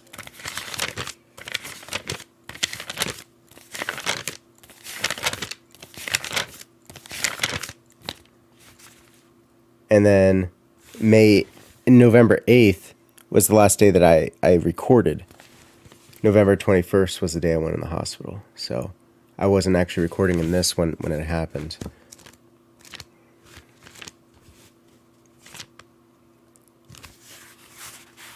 Like, yeah, I got like little poems in here. Hey, take a look at that monkey. Ooga booga booga. I have to say hello to William. This Much one, love. I've showed some of these pages to people. One that I don't know if you know of Richard, not Madsen, but Richard Mingenhofer. He's on the Pandemic Pub. No, I don't think we've met. No. Okay. He saw this one. He always thought this was his favorite. So I'll share this one real quick. What are we looking at? It's from my notebook. You see the Oh, little nice. picture I made? Just behind bars at maximum security. And there's me with like a bottle of gin. It's like behind bars, like it's a little joke. It's like in the prison of alcoholism. I like that. Yeah. Yeah, that's clever. Yeah. Abe, were you saying something to William Freeman? What'd you say? Oh, I was just saying hello to William. No, and much love. And call it monkey love. No, William and I, we're buds. We're buds. I know William Freeman.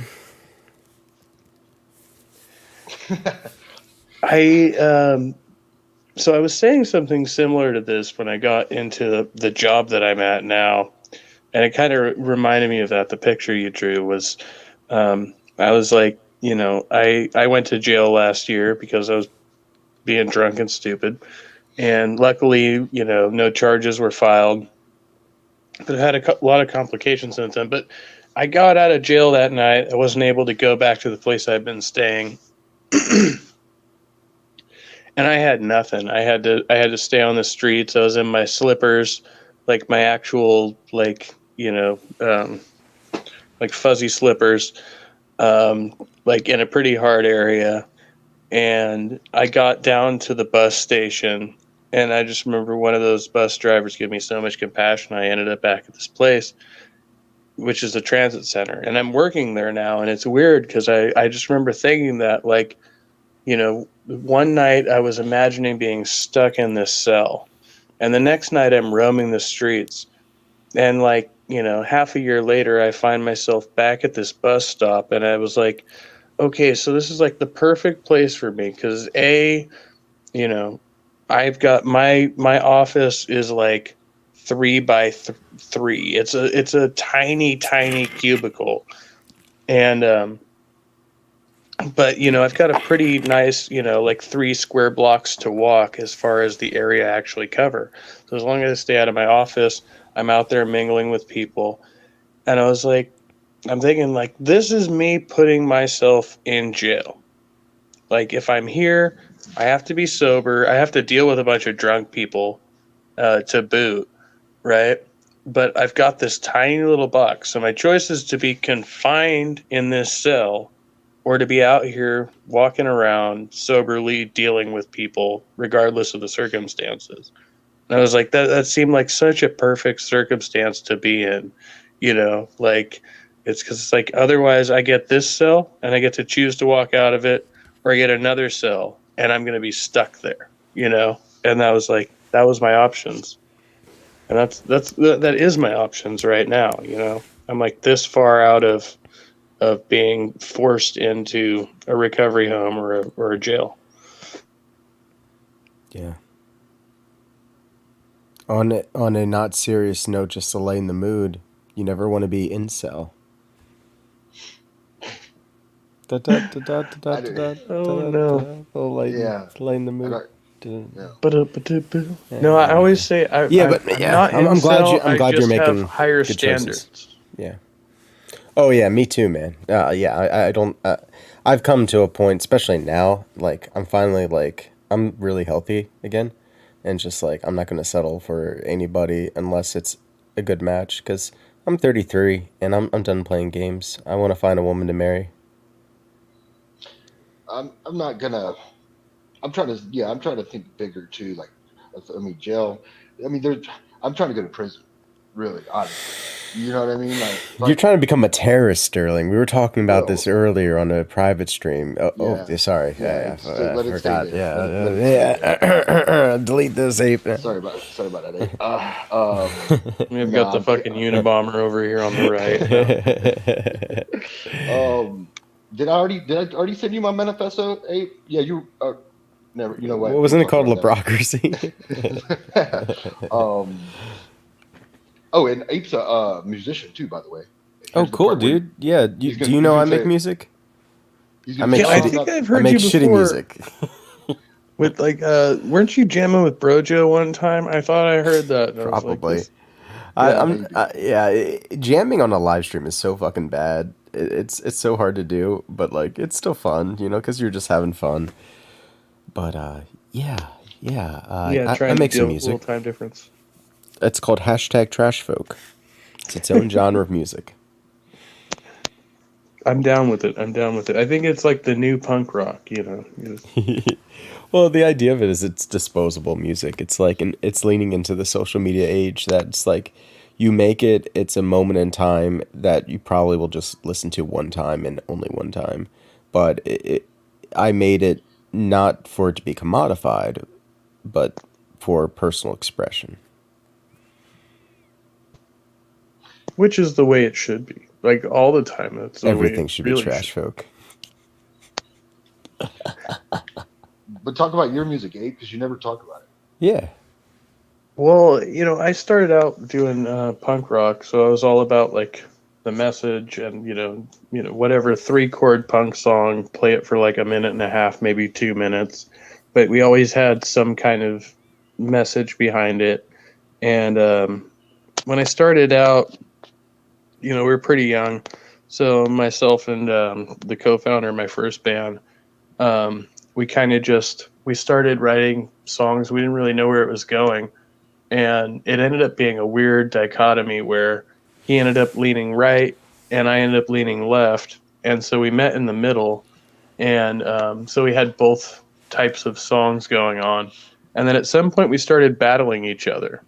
And so we would write songs where we were actually like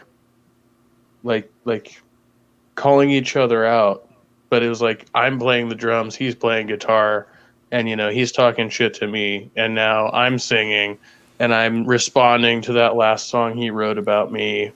And so we did that for a while, and then he dropped dead, and I was just like, working with a bunch of other musicians and started kind of branching out. And so now my music is like, whoever wants to play with me, I will just play with them. And I've just learned to like adapt to whatever musicians I play with.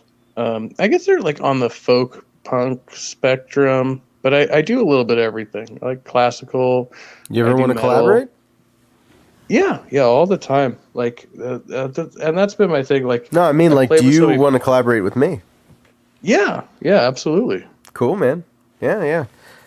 I've down got for to that. get the technology back. Like, I'm very low tech right now. I play mostly with my acoustic guitar on these, crappy live streams. But I do have a couple programs on my phone for I'm a doing simple tracks kind of mixing man, and dude. stuff. All I need is a WAV file.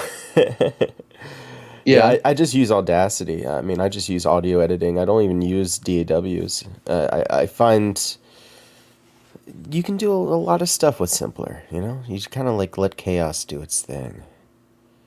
Right. Yeah. That's his middle name. Orlo Chaos Amadeus. Oh, really? All right. I No, went it's not my by- middle name. That was Sterling just saying that. My real No, I name's went Daniel by James Newman. Chaos as Oh. that was my my stage name for a long time. I've kind of I'm still struggling with it right now, but that was my my musical moniker. Oh, really cool. Yeah. When you said he went, Chaos. when you were talking about like he went right, I went left. You talking about like like politically or just as an expression? No, no, politically, Oh, socially, and like to the extreme. So I was like pretty much, well, I proclaimed to be an anarchist. I was more of like a liberal socialist, and my comrade went full national socialist, like actually, like he was reading Mein Kampf and shit. So yeah, it was pretty interesting dynamic there. Yeah. Yeah, you know, people, their ideologies. What are you going to do? I have 9. I'm very proud. Yeah, yeah, it was kind of like out of left field, and I was trying to convince him We're out of of, right you know, field. the other way or the middle ground. But at the same time, it was kind of like a growth process too, to where I had to like learn to address that, and you know, like you were saying, like be respectful, even though, Yeah. you know, I thought it was reprehensible some of the things he was saying, but then also like finding this ground where this middle ground where we were buddies before, and I would just poke fun at him, you know, be like, that's a ridiculous idea, and then, you know, go with that. And it's funny because towards the end of his life, like he and I had gotten into some pretty serious conflicts. And so my response to this was to record a mixtape with my other drummer with a bunch of, so one of the songs was, you know, like fuck your Nazi band or something like that, you know, that I sent him. And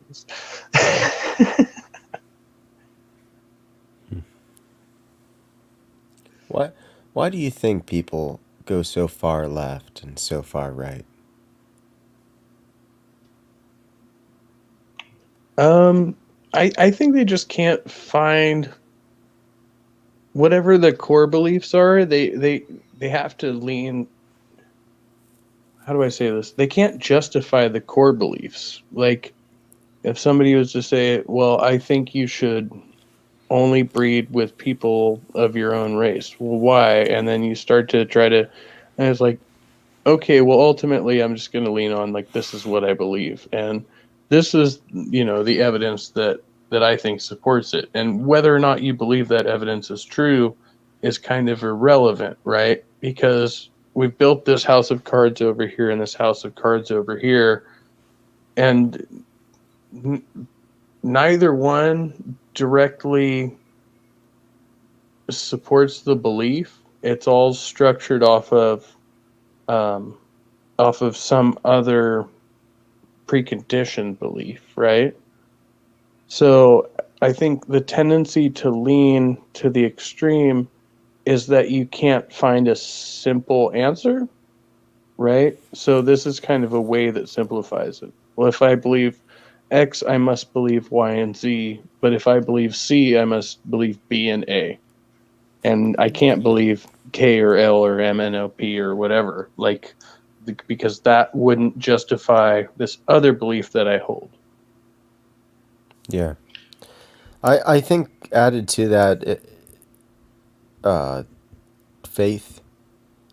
I think a lot of what you're talking about is faith because people don't have a lot of faith in anything. So, you know, in a world of no uncertainty, you do try to cling for some kind of answers. And, you know, you talked about the simplicity. I think that's part of it, but also some part of it being like it's based off of something greater than yourself. So like if it's based off of genetics, like a Nazi, they're thinking about their Aryan race or whatever. It's something bigger than themselves that they can believe in. Or if it's communism, it's like, oh, there's this utopia and it's something they believe in. And there's no evidence that the white race is better, and there's no evidence that utopia can ever be achieved. Quite the opposite, but it's based off of faith, and it's because people want to believe in something. Also, Okay. if you know, you look at that epistemically, you want to believe that, you know, the white race is the superior race, okay, then you should breed with white people, promote people breeding with white people. Okay, It's the simple but how answer, does right? that justify the negative claim that other races, like, even if you believe that other races are inferior, should they be eradicated? Right? How do you Yeah, justify that second belief where, well, they're not as good as us, therefore we don't want them at all? Right? yeah, yeah, How and did you insert that one? I feel like those people have gone off the rails. It's insane, because then there's no value for human life. And then there's people that aren't as extreme, and they just want an ethno state, like Israel has, where it's just like the only people there are Israelis. But like with America, we were designed to be a melting pot. We were designed to be a bunch of European countries. And, eventually we brought in other people too, and for better or for worse. It's what we've made is this social experiment called America. And if people don't like that, then they need to go to a different country. And as for these European countries, that's on them what they decide to do with them. I think it's a lost cause if somebody is that interested in their ethno identity. I don't think it's going to go very far, but I can see why people invest into it because again, it's something greater than themselves.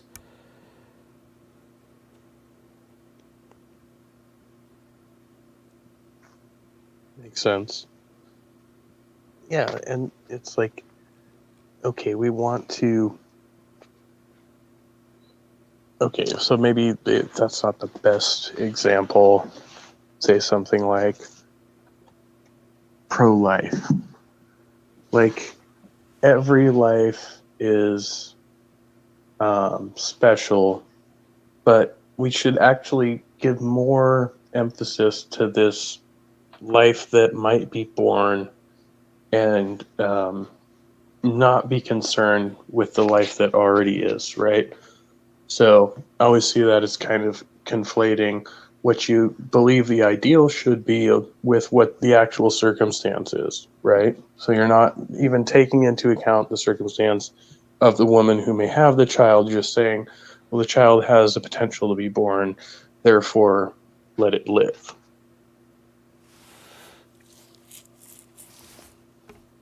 Like in matters of law, you mean? Yeah.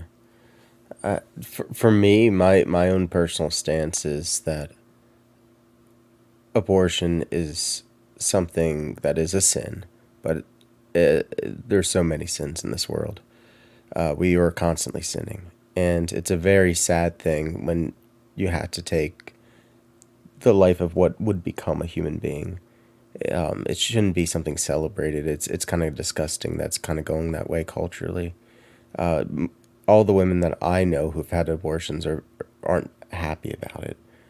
They only talk about it if they're like drunk, and it's always because of something that really fucked up happened to them. So like that's the way I see it. But as for the law, the government should have nothing to do with morality. That's between you and God. And that's why I don't like communism. I don't think the state should be dictating morality.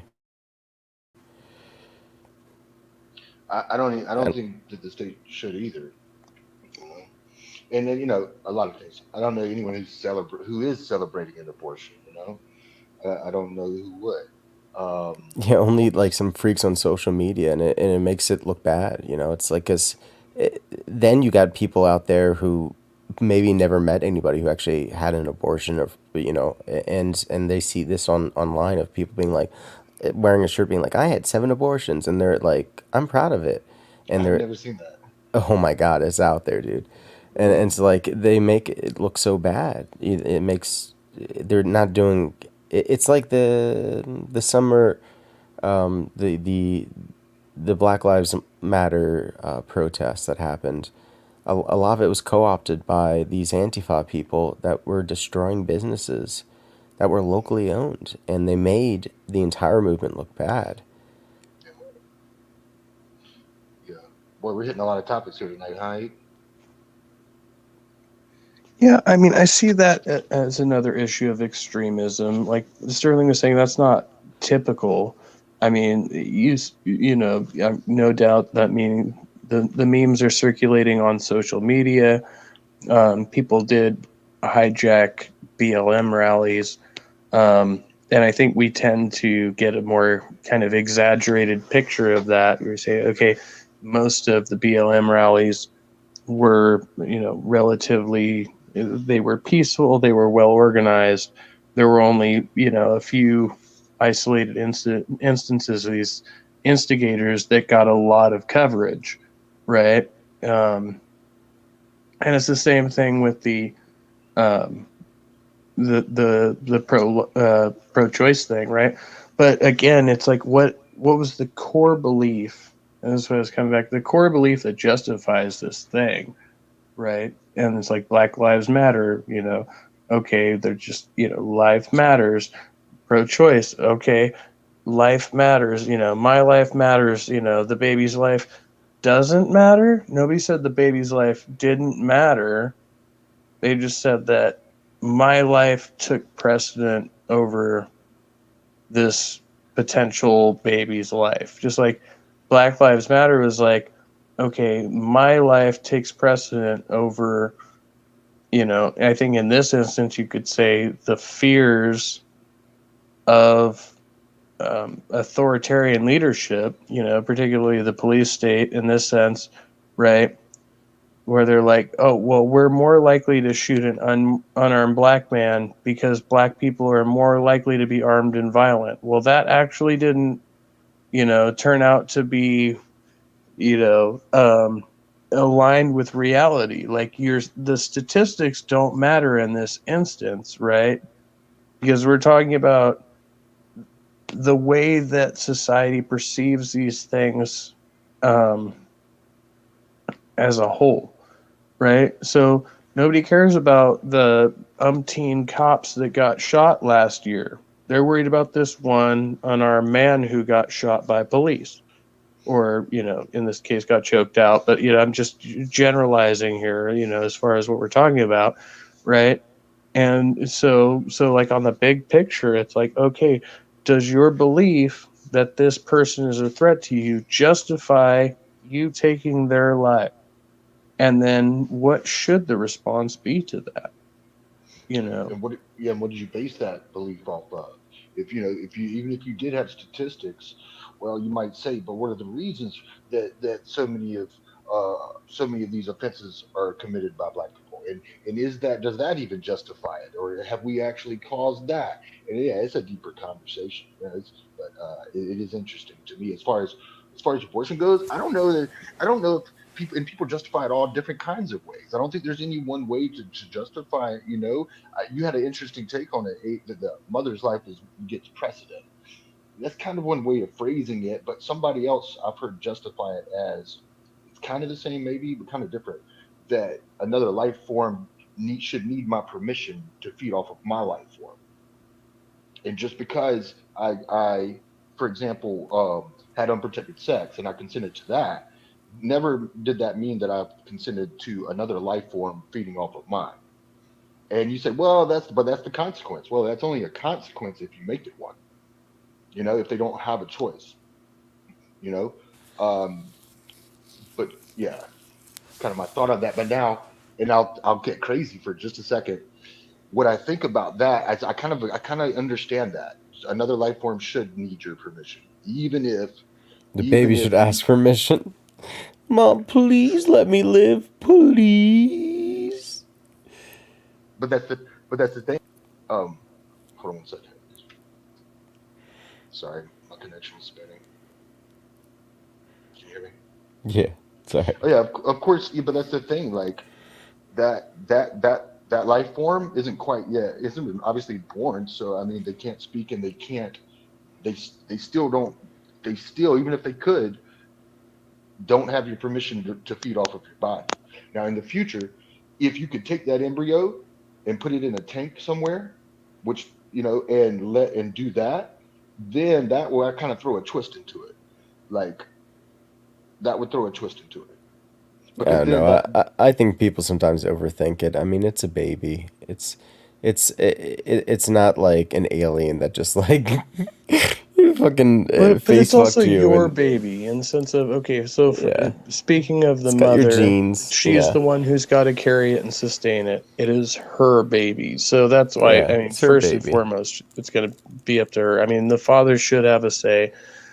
And I think what we were talking about before, the person who's going to be foremost permanently altered is this woman, especially if it's her first child. It's going to alter her body. It's going to alter her hormones for life. But And like, she's going to be stuck with the decision of what to do with this baby, whether it's to keep it, put it out for adoption, whatever, right? Like, so that decision should take precedent. And I think until the baby is developed and having an experience that we can quantify, something like consciousness, where we could say, okay, we could say this baby's responding to stimuli, say, and you can probably get that pretty early on in fetal development, and kind of go from there to the point of, okay, at what point is this going to be detrimental to the mother, or can we just take this little guy out, put him in an incubator, okay, good to go, right? But then the burden of caring for that child now is on society and no longer on the woman, even if you were to be able to carry out that procedure. So, you know, at the stage we're at, I say we have to place the ultimate, faith, for lack of a better word. The decision has to be up to the woman who is going to carry that baby until it becomes mature enough to function. And yeah, once it is born, and it would be cruel um, to harm that child, right? But I think if we can prevent the birth, if we know that they may have a negative life experience, then we should do that. Or if it's going to cause a negative experience to the parents, because that's going to in turn cause a negative experience for the child, regardless. So, I mean, that's kind of where I kind of lay on that. now I gave my qualifiers that the abortion I don't think is like wrong. Like I don't think it should be illegal or anything. And while it may be a sin, there's times to do a sin. Like for example, because I want to say this first before I be a devil's advocate, because I'm like the only guy that is kind of like going the other way, and I know I'm gonna get a lot of hate. Like in a self defense situation, which I'm a gun guy, like I think murder's wrong, but like I mean it's a sin, but like it's still justified to do because it'd be worse if I got killed. So like there's a lot of times when that is completely appropriate to do. But I want to be devil's advocate, and I want to use an analogy of like a dog, like a puppy that is put at your door, and it's like, yeah, you don't have to take it in, but it would be nice if at least you don't take it in, that you would, take it to the kennel society or whatever, like have it get adopted. Like I understand you don't have to take care of that dog, but it would be nice. It'd be a kind thing to do.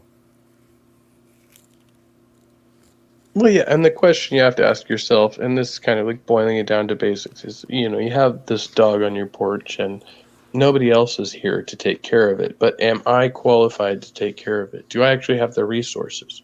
Right? If I bring this dog in, am I going to be able to feed it and care for it properly That's and give Planned it enough Parenthood, man. attention? Am I going to just leave it here with a newspaper on the floor, and maybe it'll just piss itself and starve to death because I've been gone for 3 days or something?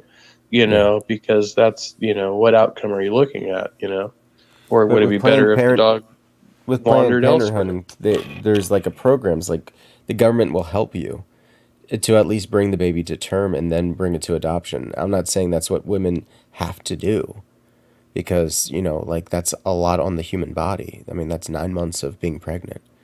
It's Well, not yeah, I'd something say I'd be offer that willing to option. do, like, but it's still, I'm just saying it's a compassionate thing to do. I understand the logic there, but I fall back on, for the woman involved, if she is to carry that fetus beyond a certain point, once again, it's going to permanently alter her reproductive system, and so I think that should always be the primary consideration for her. especially in a first pregnancy. I mean, in subsequent pregnancies as well, but in the first pregnancy especially. Well, sometimes abortions can cause pregnancies to go bad later on, but a lot of times that's when it's like not from a doctor. You know, like if it's illegal to do, and women do it illegally, it'll like scar them.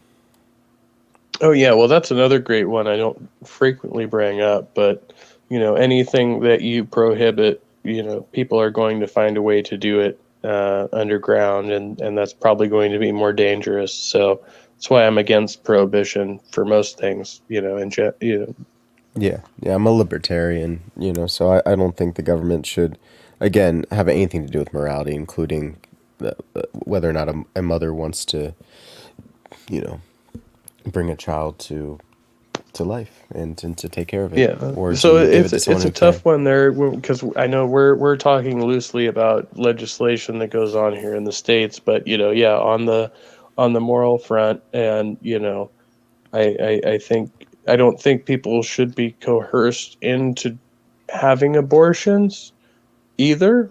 I don't think that's a proper or appropriate moral 'Cause stance. that I used just to happen with Margaret Satchet or right. Satcher. Do you remember? Have you heard about this? Like, she, Margaret Thatcher, the politician or the governor. Margaret, yeah, like the one that Clinton liked. Um, she had Sanger, this. yeah. Yeah, yeah, someone like that. There's this person out there that was targeting minorities and encouraging them to have abortions because they wanted there to be less black people. Yeah, they did find a number of. I think there was like recorded audio of her, but there were a number of quotes of her saying that, the more of these abortions we're doing, the more black kids were getting off the street. Essentially, it was something like what she said. Like, And okay, wow, that's pretty reprehensible. Yeah.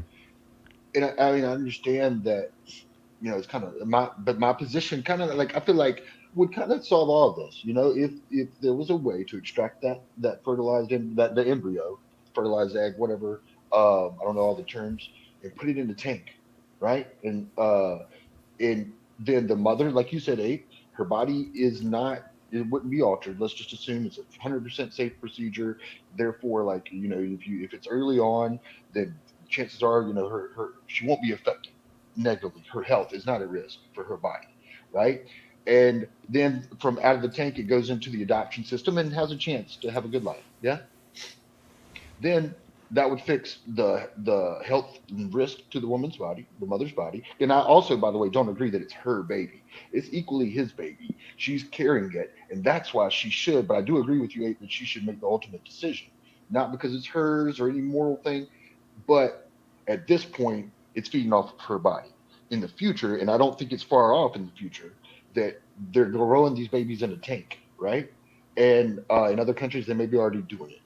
And so when that happens, then that fixes Dan's problem with, oh, it's a baby, it deserves a chance at life, and kind of fixes it all.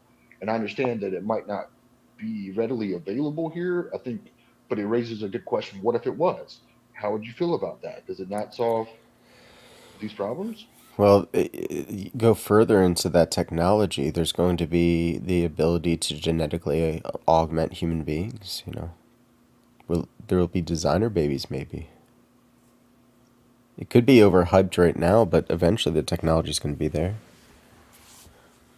Okay, so my question is, gonna go utilitarian. I mean, so I'm gonna say, okay, when we say each human life may be valuable in of itself, but why do we value more human lives? Our growth is perfectly well sustained as it is. We don't really need more population growth. We've got an abundance of people being born. So one or two, going out the poop chute isn't really going to hurt us as a people. Do we need more people? Why do we want more people? Well, I think you nailed it on the head of the question of the value of human life. Yeah, I don't think that it's about wanting more people or needing more people, but it's just that it's speaking up for people who can't speak for themselves, and it's not that, and it's just it goes. I guess it goes to the question of should they have the right to a good chance at life, at a good life. Yeah. Well, if they have a chance at a good life, but let's just say a life in general. Let's say, what's the value of a life? And in my opinion, I just look at things and I think, we're going quantity over quality here, and it seems like the more people we have coming into existence, the more quality of life seems to go down, right? So in countries with higher populations, with better economic growth, people report that they are less content. They are not satisfied. So why would we want more people in a country that is less satisfied with their quality of life? You know what I mean?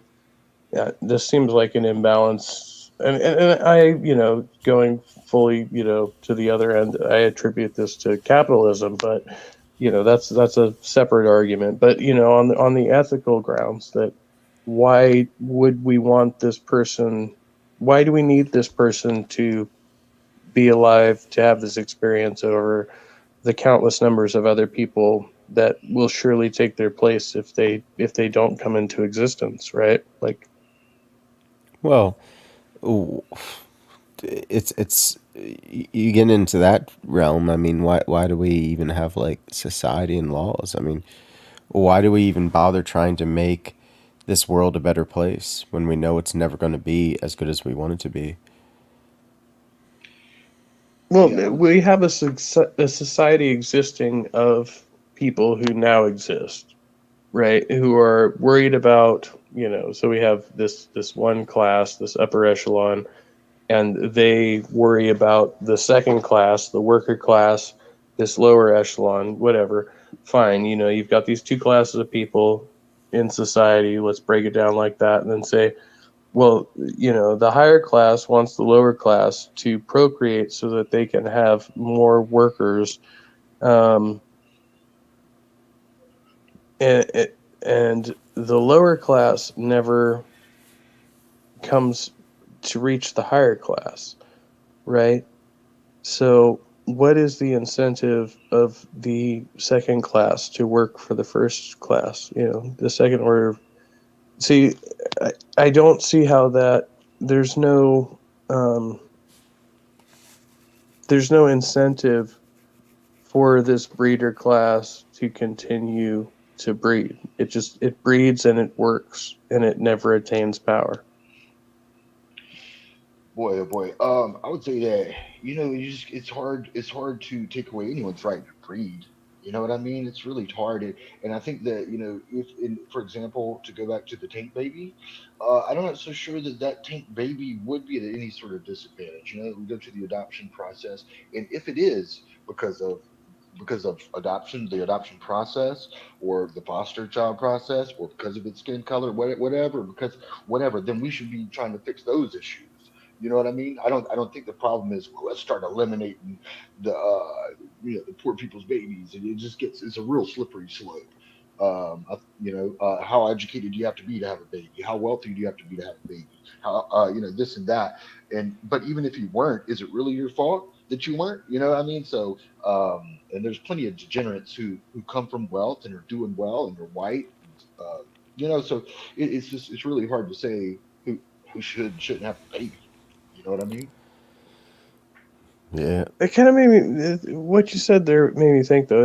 It's turned the other way, though. It's not discouraging people from breeding. How much can you encourage people to breed insofar as that they are doing it indiscriminately, right? They are not even thinking twice. And then are you going to adopt your children out? Well, to whom? Well, chances are you're going to want them to go to somebody who's in a class above you, right? They're not going to go to people like you. They're going to go to this elite class. hopefully, that's the promise that's on the table there, but that's not necessarily what You'd be happens. surprised you can adopt. Pretty much anyone Well, can. yeah, you could get a second generation, The government will Japanese child, help you take care of the kid and everything. who's a math whiz, who knows? But the point is, for the person who is producing the child, they have to look at it as a cost benefit to them, right? Whatever the outcome is, it's like cost benefit to you, the individual producing the child, and society is kind of a peripheral there. Society doesn't matter yet. Yeah, so they should have choices. That person is, as far as whether they want to be a parent. Yeah, definitely they should have choices. I think the problem but with you like both, Marxist thought is that it's so thematic. At least it seems to me that you're kind of coming from a Marxist perspective, Abe. Have you ever read Marx? a bit. I need to do more. No, I kind of dismiss Marx actually, but I do read Marxist authors. So, I'm like, but they're more modern. Yeah, he has this idea that time is just this constant cycle of like those two classes you mentioned that he calls the lower class the proletariat, the working class. And then there's the bourgeoisie, that's like the upper class. And like they constantly like war, and it always is the same at the end, like no matter how many revolutions happen. And so like he wants the means of production to be controlled by people. But it never ended up working because they never got beyond the point of that provisional government that was basically just the bourgeoisie, but came from, I don't know, the merchant class or whoever was bloodthirsty enough to get to that power. I don't read a lot of that stuff, and I probably should some more. But it's because I don't. I think one of the reasons I don't, and I'm not a better thinker than anybody, certainly not those people. But I always take objection with something, and that's not a reason not to read it. But like when I hear that, and when I've heard you guys talk, to me, the part I object with is that these classes are even really hardly exist. And if that's where we really got beef with each other, to me, it's the 1% versus the 99. I feel like that's the two classes that really have a big difference with each other. The 99, not so much. The working class, the middle class, not so much. Seems like there's a huge difference in between that 1% though, and I think their goal is to keep us feuding amongst ourselves so we don't turn on them. Yeah, that's kind of part of my argument, Sterling. I Okay. mean, that's, and it does lend to Marxism in that way, The but to say that bourgeoisie. Yeah, that's the 1%. that bourgeoisie, Oh, okay. they want the working class to procreate more workers. I mean, that is part of the objective. If you don't look at it that way, the army wants you to breed out more soldiers. And so when you look at what is the advantage of having a child, why am I having a child? Am I just having a child for the sake of doing it? Because I don't know, advancement of the species or something. Do I have a legitimate reason and the resources necessary to sustain a child, or will it end up being a ward of the state? And who knows? It will become property of the state. At some point. And you take all those things into account, but most lowly working class people aren't thinking in those terms, and they just don't have the time to invest in really like considering these options. And so that's why I think erring on the side of caution when procreating should probably be a standard. I don't think it should be law, but I think it should be the way that we lean ethically. Well, we do lean that way. Growth rates are down all over the world, at least in first world countries. So everywhere where things are good, people aren't breeding. Yeah, I agree with what you said, Ape, as far as what you should think about before you become a parent. You should definitely think about all those things. Um, but I don't know that we should take people's rights away and the right for me to breed should be a right. Let's just assume it is.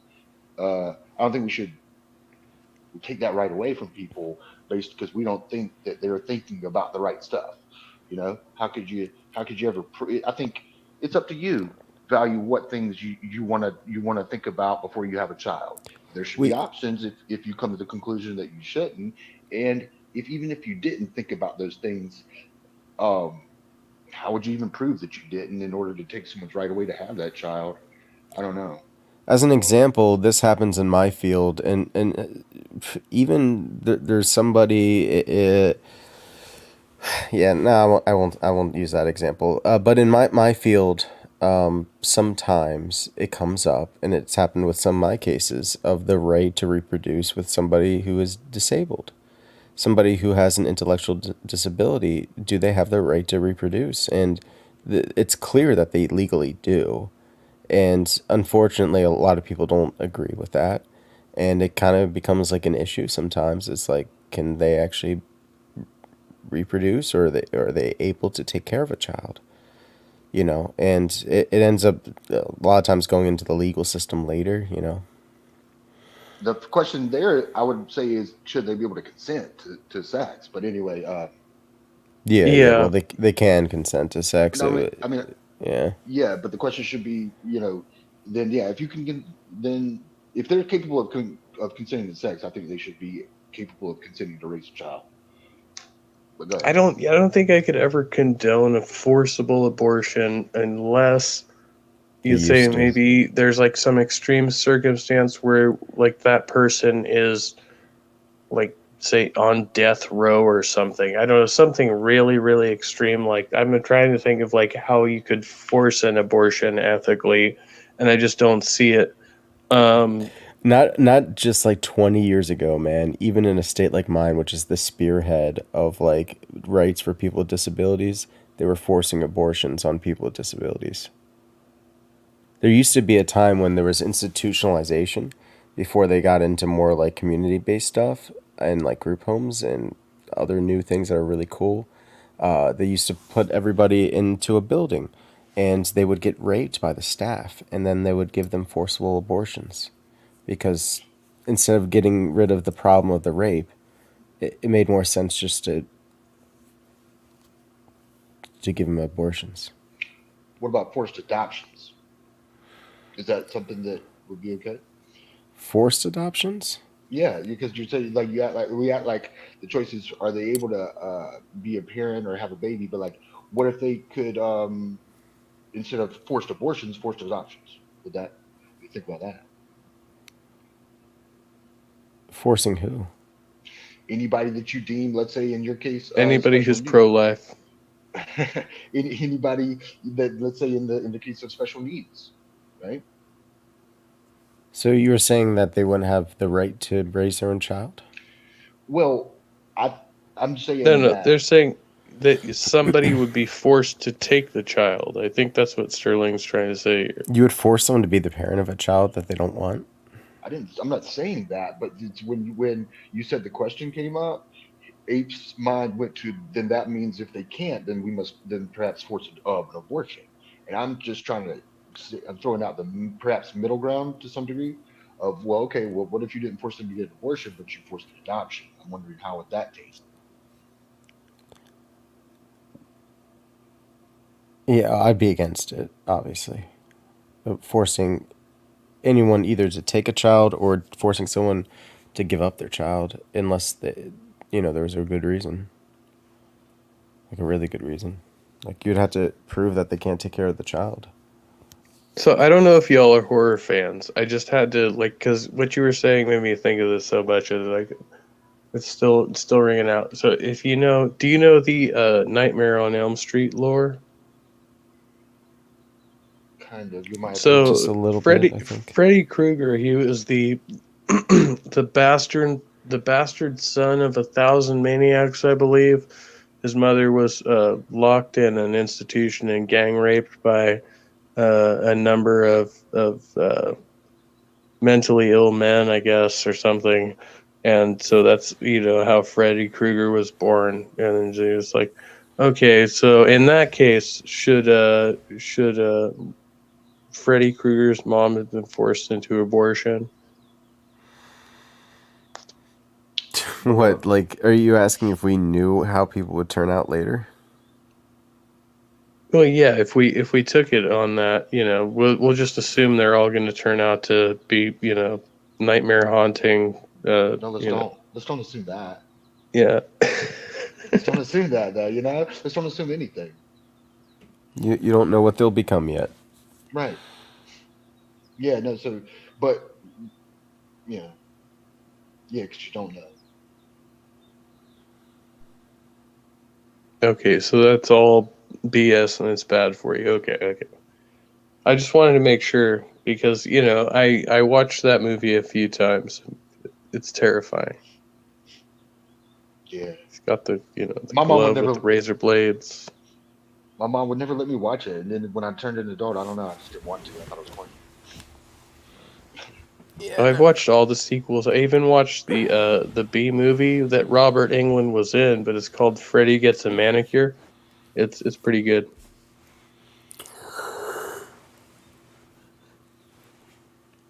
Are you getting tired, Orlo? Me? Tired? No, I know it's after 2 a.m. here. Just It's get deep into 5:06 that a.m. whole, here. whether people should be alived or unalived, and at what point. And I'm like, no. How do we shift gears from that? I don't even know how we readjust from that conversation. It's like we started out talking about music. Yeah, we were talking What about music What do you and think about stuff. guns? Oh, right. Yeah, that's right. You like guns. I do like guns. What are your opinions on like having guns? Should people be able to have like whatever guns they want? Um, Loosely, I'll say yes with caveats. But yeah, I'm for the Second Amendment for sure. Like, I'm against things like the National Firearms Act that make it so difficult to get fully automatic weapons and suppressors and short barrel rifles and shotguns and things like that. I think you should have access to that. Background checks I'm not against. And I think really the system that we already have would work if it was just used more effectively. Like a lot of these mass shooters were red flagged in the NICS system and they just weren't pursued. See, people are always so worried about the mass shooters who are anomalous, and I'm like, there are like thousands of untracked serial killers every year, and we know this. It's like the FBI knows this. They're like, yeah, there's like a few thousand dudes out there just killing people all the time. We can't find them, whatever. Yeah. Yeah, and the terrorists and all that, and it's just like, I don't know. I feel like they could do a better job with the tools they already have. And I don't think there needs to be more tools. And I don't think the answer is ever going to be let's get rid of guns because there's too many. So the only thing that you could get best case scenario is that a bunch of law-abiding citizens are now defenseless against a bunch of criminals that have a bunch of guns. So, are you kind of like, simplify the stance? Like, the more good guys have guns, the less bad guys get away with it, or is that kind of where you're coming from? Loosely, sure. Yeah. I'd rather, if there was somebody who is trying to do me harm, I'd rather have a gun than not. All right, total left field. How confident are you in your ability to disarm a person with a gun if you do not have one?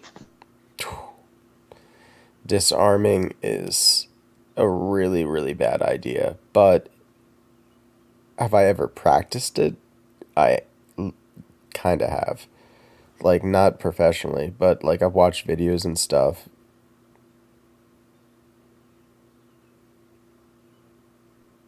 So, yeah, I wouldn't try it. Have you ever had a gun held on you? Yeah. Okay. No, I have a couple times, so that's uh, I always kind of I had a gauge gun by on me that. too. I was real close to pulling it. Yeah. But, it's not normally a good idea to draw on the jump, as they say. No, no. Were you in like a real Western showdown? Like, I was in the city. I was working, and my individual was talking shit, and it seemed like a joke. He was saying about how he ran the streets, and this woman that we assumed, because I was with the behavioral specialist at the time, we both assumed that they just knew each other, but I don't know if they did. But either way, she pulled out her gun, and she swept us. oh, the woman pulled the gun. That's Yeah, interesting. Okay. yeah, yeah. I've never had one pulled on me on the job. I had one time. Legitimately, I was um, burglarizing a guy's trailer, and he pulled his 357 on me. Luckily, he didn't fire. He was a Vietnam vet, and he was cool about it later. We talked it out. But at the time, it was like, okay, I was this fucking close to getting my fucking head blown off. I was a stupid teenager. And then, yeah, fucking, and then another time I had a guy pull out, I don't know what it was, like a 45 or some shit, put it to my head, and he was demanding information on a person that I knew, but I didn't have any information on that person. I was like, dude, I legit haven't seen this guy in like fucking 3 weeks or something. And he like, okay, I believe you. And he emptied the clip and showed me that there was nothing in there. And I was like, oh, okay, cool. So he just put an empty gun to my head. But I was pissing myself for, half a second there. Damn. Yeah, it's not something you forget.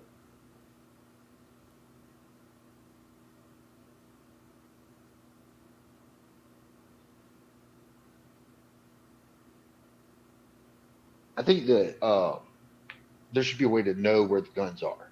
I know it seems silly, but like I would be fine, whether to get rid of them or don't. I think we should be striving to a place that you could track it on your phone, right? As far as like how close a gun was to you. Now, how do you find those guns? Well, maybe I don't know. We talk about that. Is it even possible? I think it could be in the future. I think they're going to be able to see everything in your house without even opening a window or a door if they can't already. So would they be able to use that just to search for guns, just to put it on the website? But then they could see your whole inside of your house. Uh, but I'm not sure that one day or even right now they can't already do that. Um, I don't want but them which seeing where the guns are. really, No. yeah, maybe I haven't thought it through. I obviously haven't thought it through. But why not? So the government can't take your guns away? But how would they come and take them if you could see them coming on the app with their guns? Oh, I don't think they'd allow you to do that. Could you imagine the criminals would use that all the time?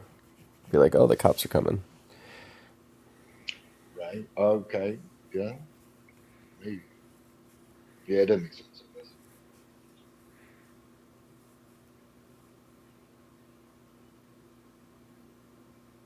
Yeah, I remember when Waze got into trouble with the police because they have that like thing where it's just like there's a speed trap ahead, and the cops are like, "This could get us into an ambush. You can't do this." And like Waze won the lawsuit because they're like, it's just like we're just relying on users. You could spam it if you wanted to. Like it's just based off of if a user says that they think a speed trap is there. Like we're not actually tracking any cops.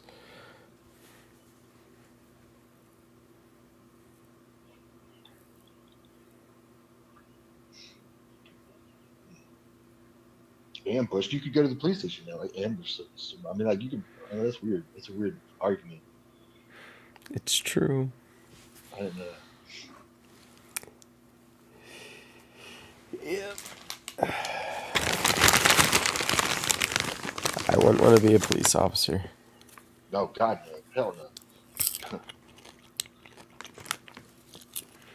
Abe, what do you think about police? Me? Yeah. Wait, the police? Yeah. Well, they're usually all right with me, but I'm white, so I always got to take that racial bias into account. I'm like, okay, because a lot of the times, okay, I'll say most of the negative interactions I've had with cops were black or brown cops. Like most of the time with white cops, I get a pass. So that is true. I don't know if that's just like a statistical anomaly, though. I think, a lot of them are doing a better job around here, but we've had like a historical problem with police in the US becoming militarized. And I think the war on drugs is another thing like about prohibition where I'm like, okay, this has been like a total abject failure. And it's pretty much impossible in my mind to deny that. Like the war on drugs is the worst war ever fought in American history. Like is worse than the Civil War. Like we're just destroying ourselves in the process. So that's where I went with that one. I don't know. Yeah, the war on drugs is really stupid. Yeah, drugs should be legal, if you ask me.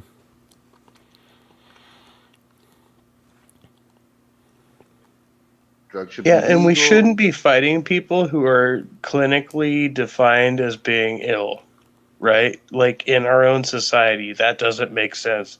It's like, back in the day, they would lobotomize, women who claim to be domestically abused by their husbands. And now we're like, okay, we're going to take this drug addict who's clinically depressed and we're just going to give him more drugs and put him in a fucking padded cell. That sounds like a good solution. I don't know. We don't want to deal with him. That's kind of the way we've handled this situation.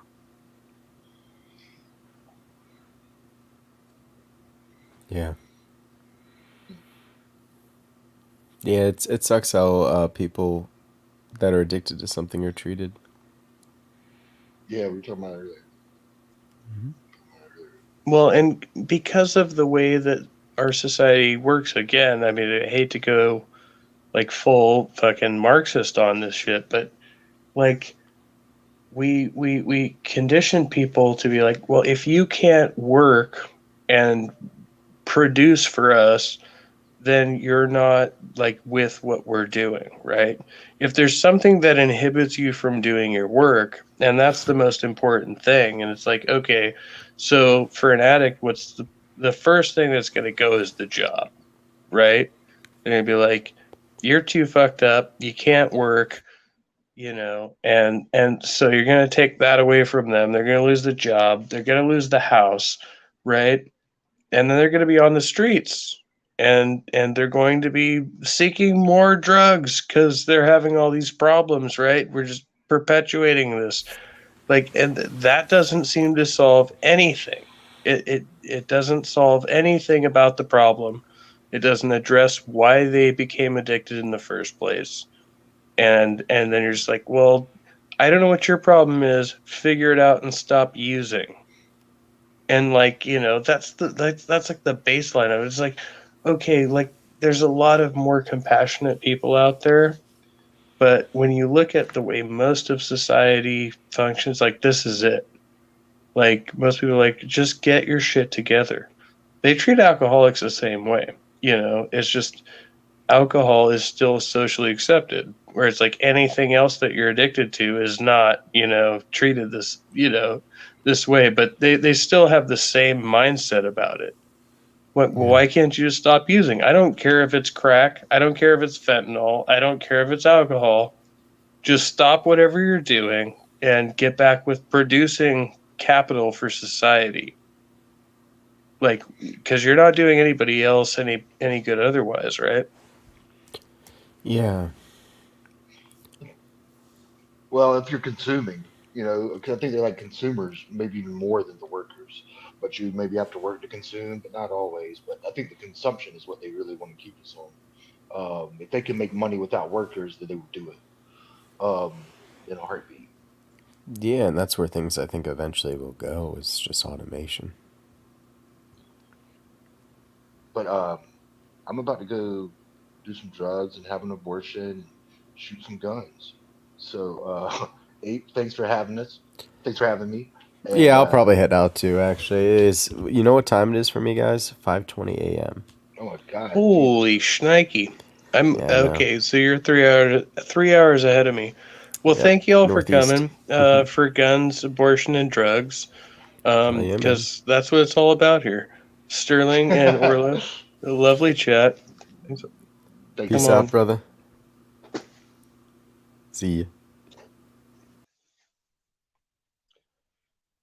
Mucho, what's the word? Ah, shit, I can't think of it now. My Spanish is terrible. Um, okay. Well, that went well. Did that go well? Every time. Every time. Okay, I gotta get up in the morning, so I guess I'm supposed to go too.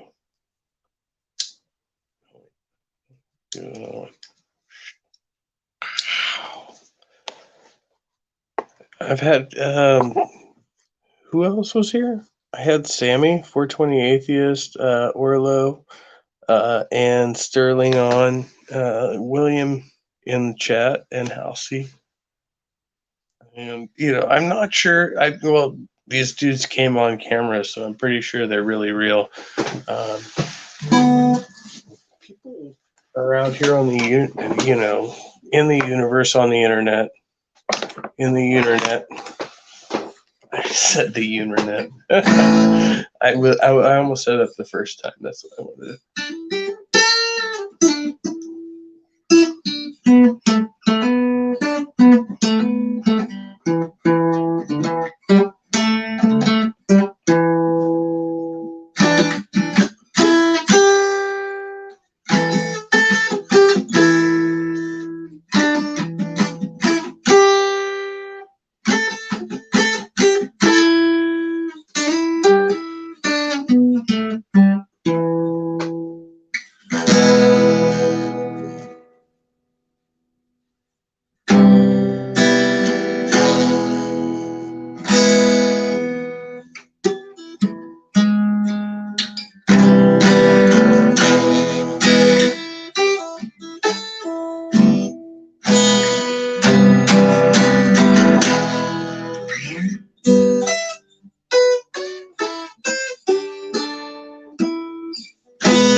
Okay.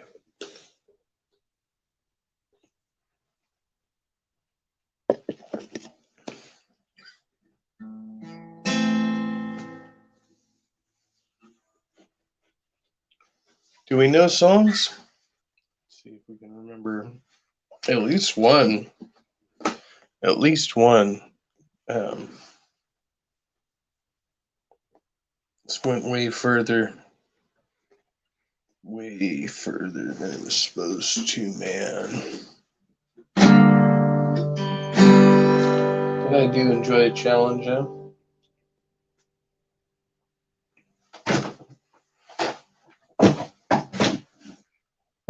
God, there's fucking so much shit in my way.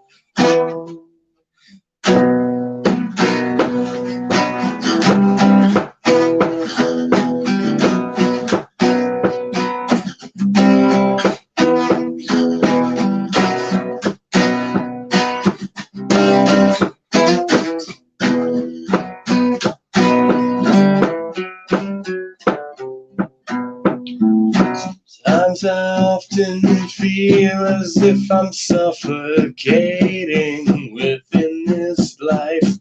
The universe drifting farther away from all other bodies of life.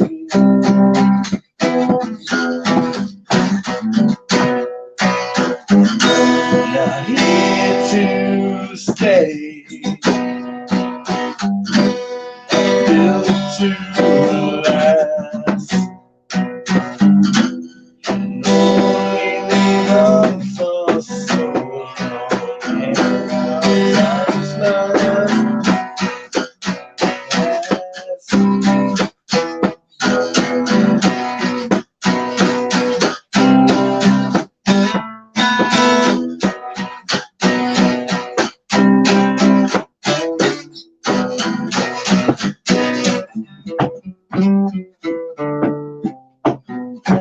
floating freely in infinite space and time, but mine's running out and I can't see it all bearing down on me.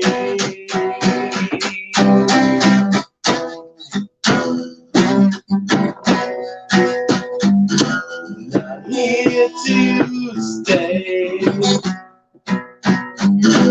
Not built to last. Vegetables tend to burn twice as fast they go.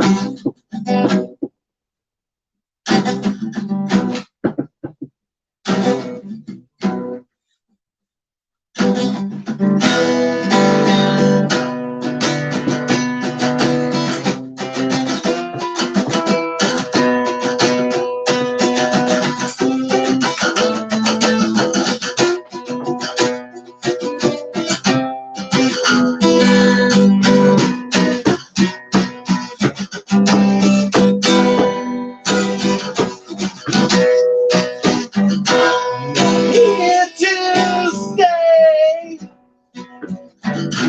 Not built to last. The brightest tend to burn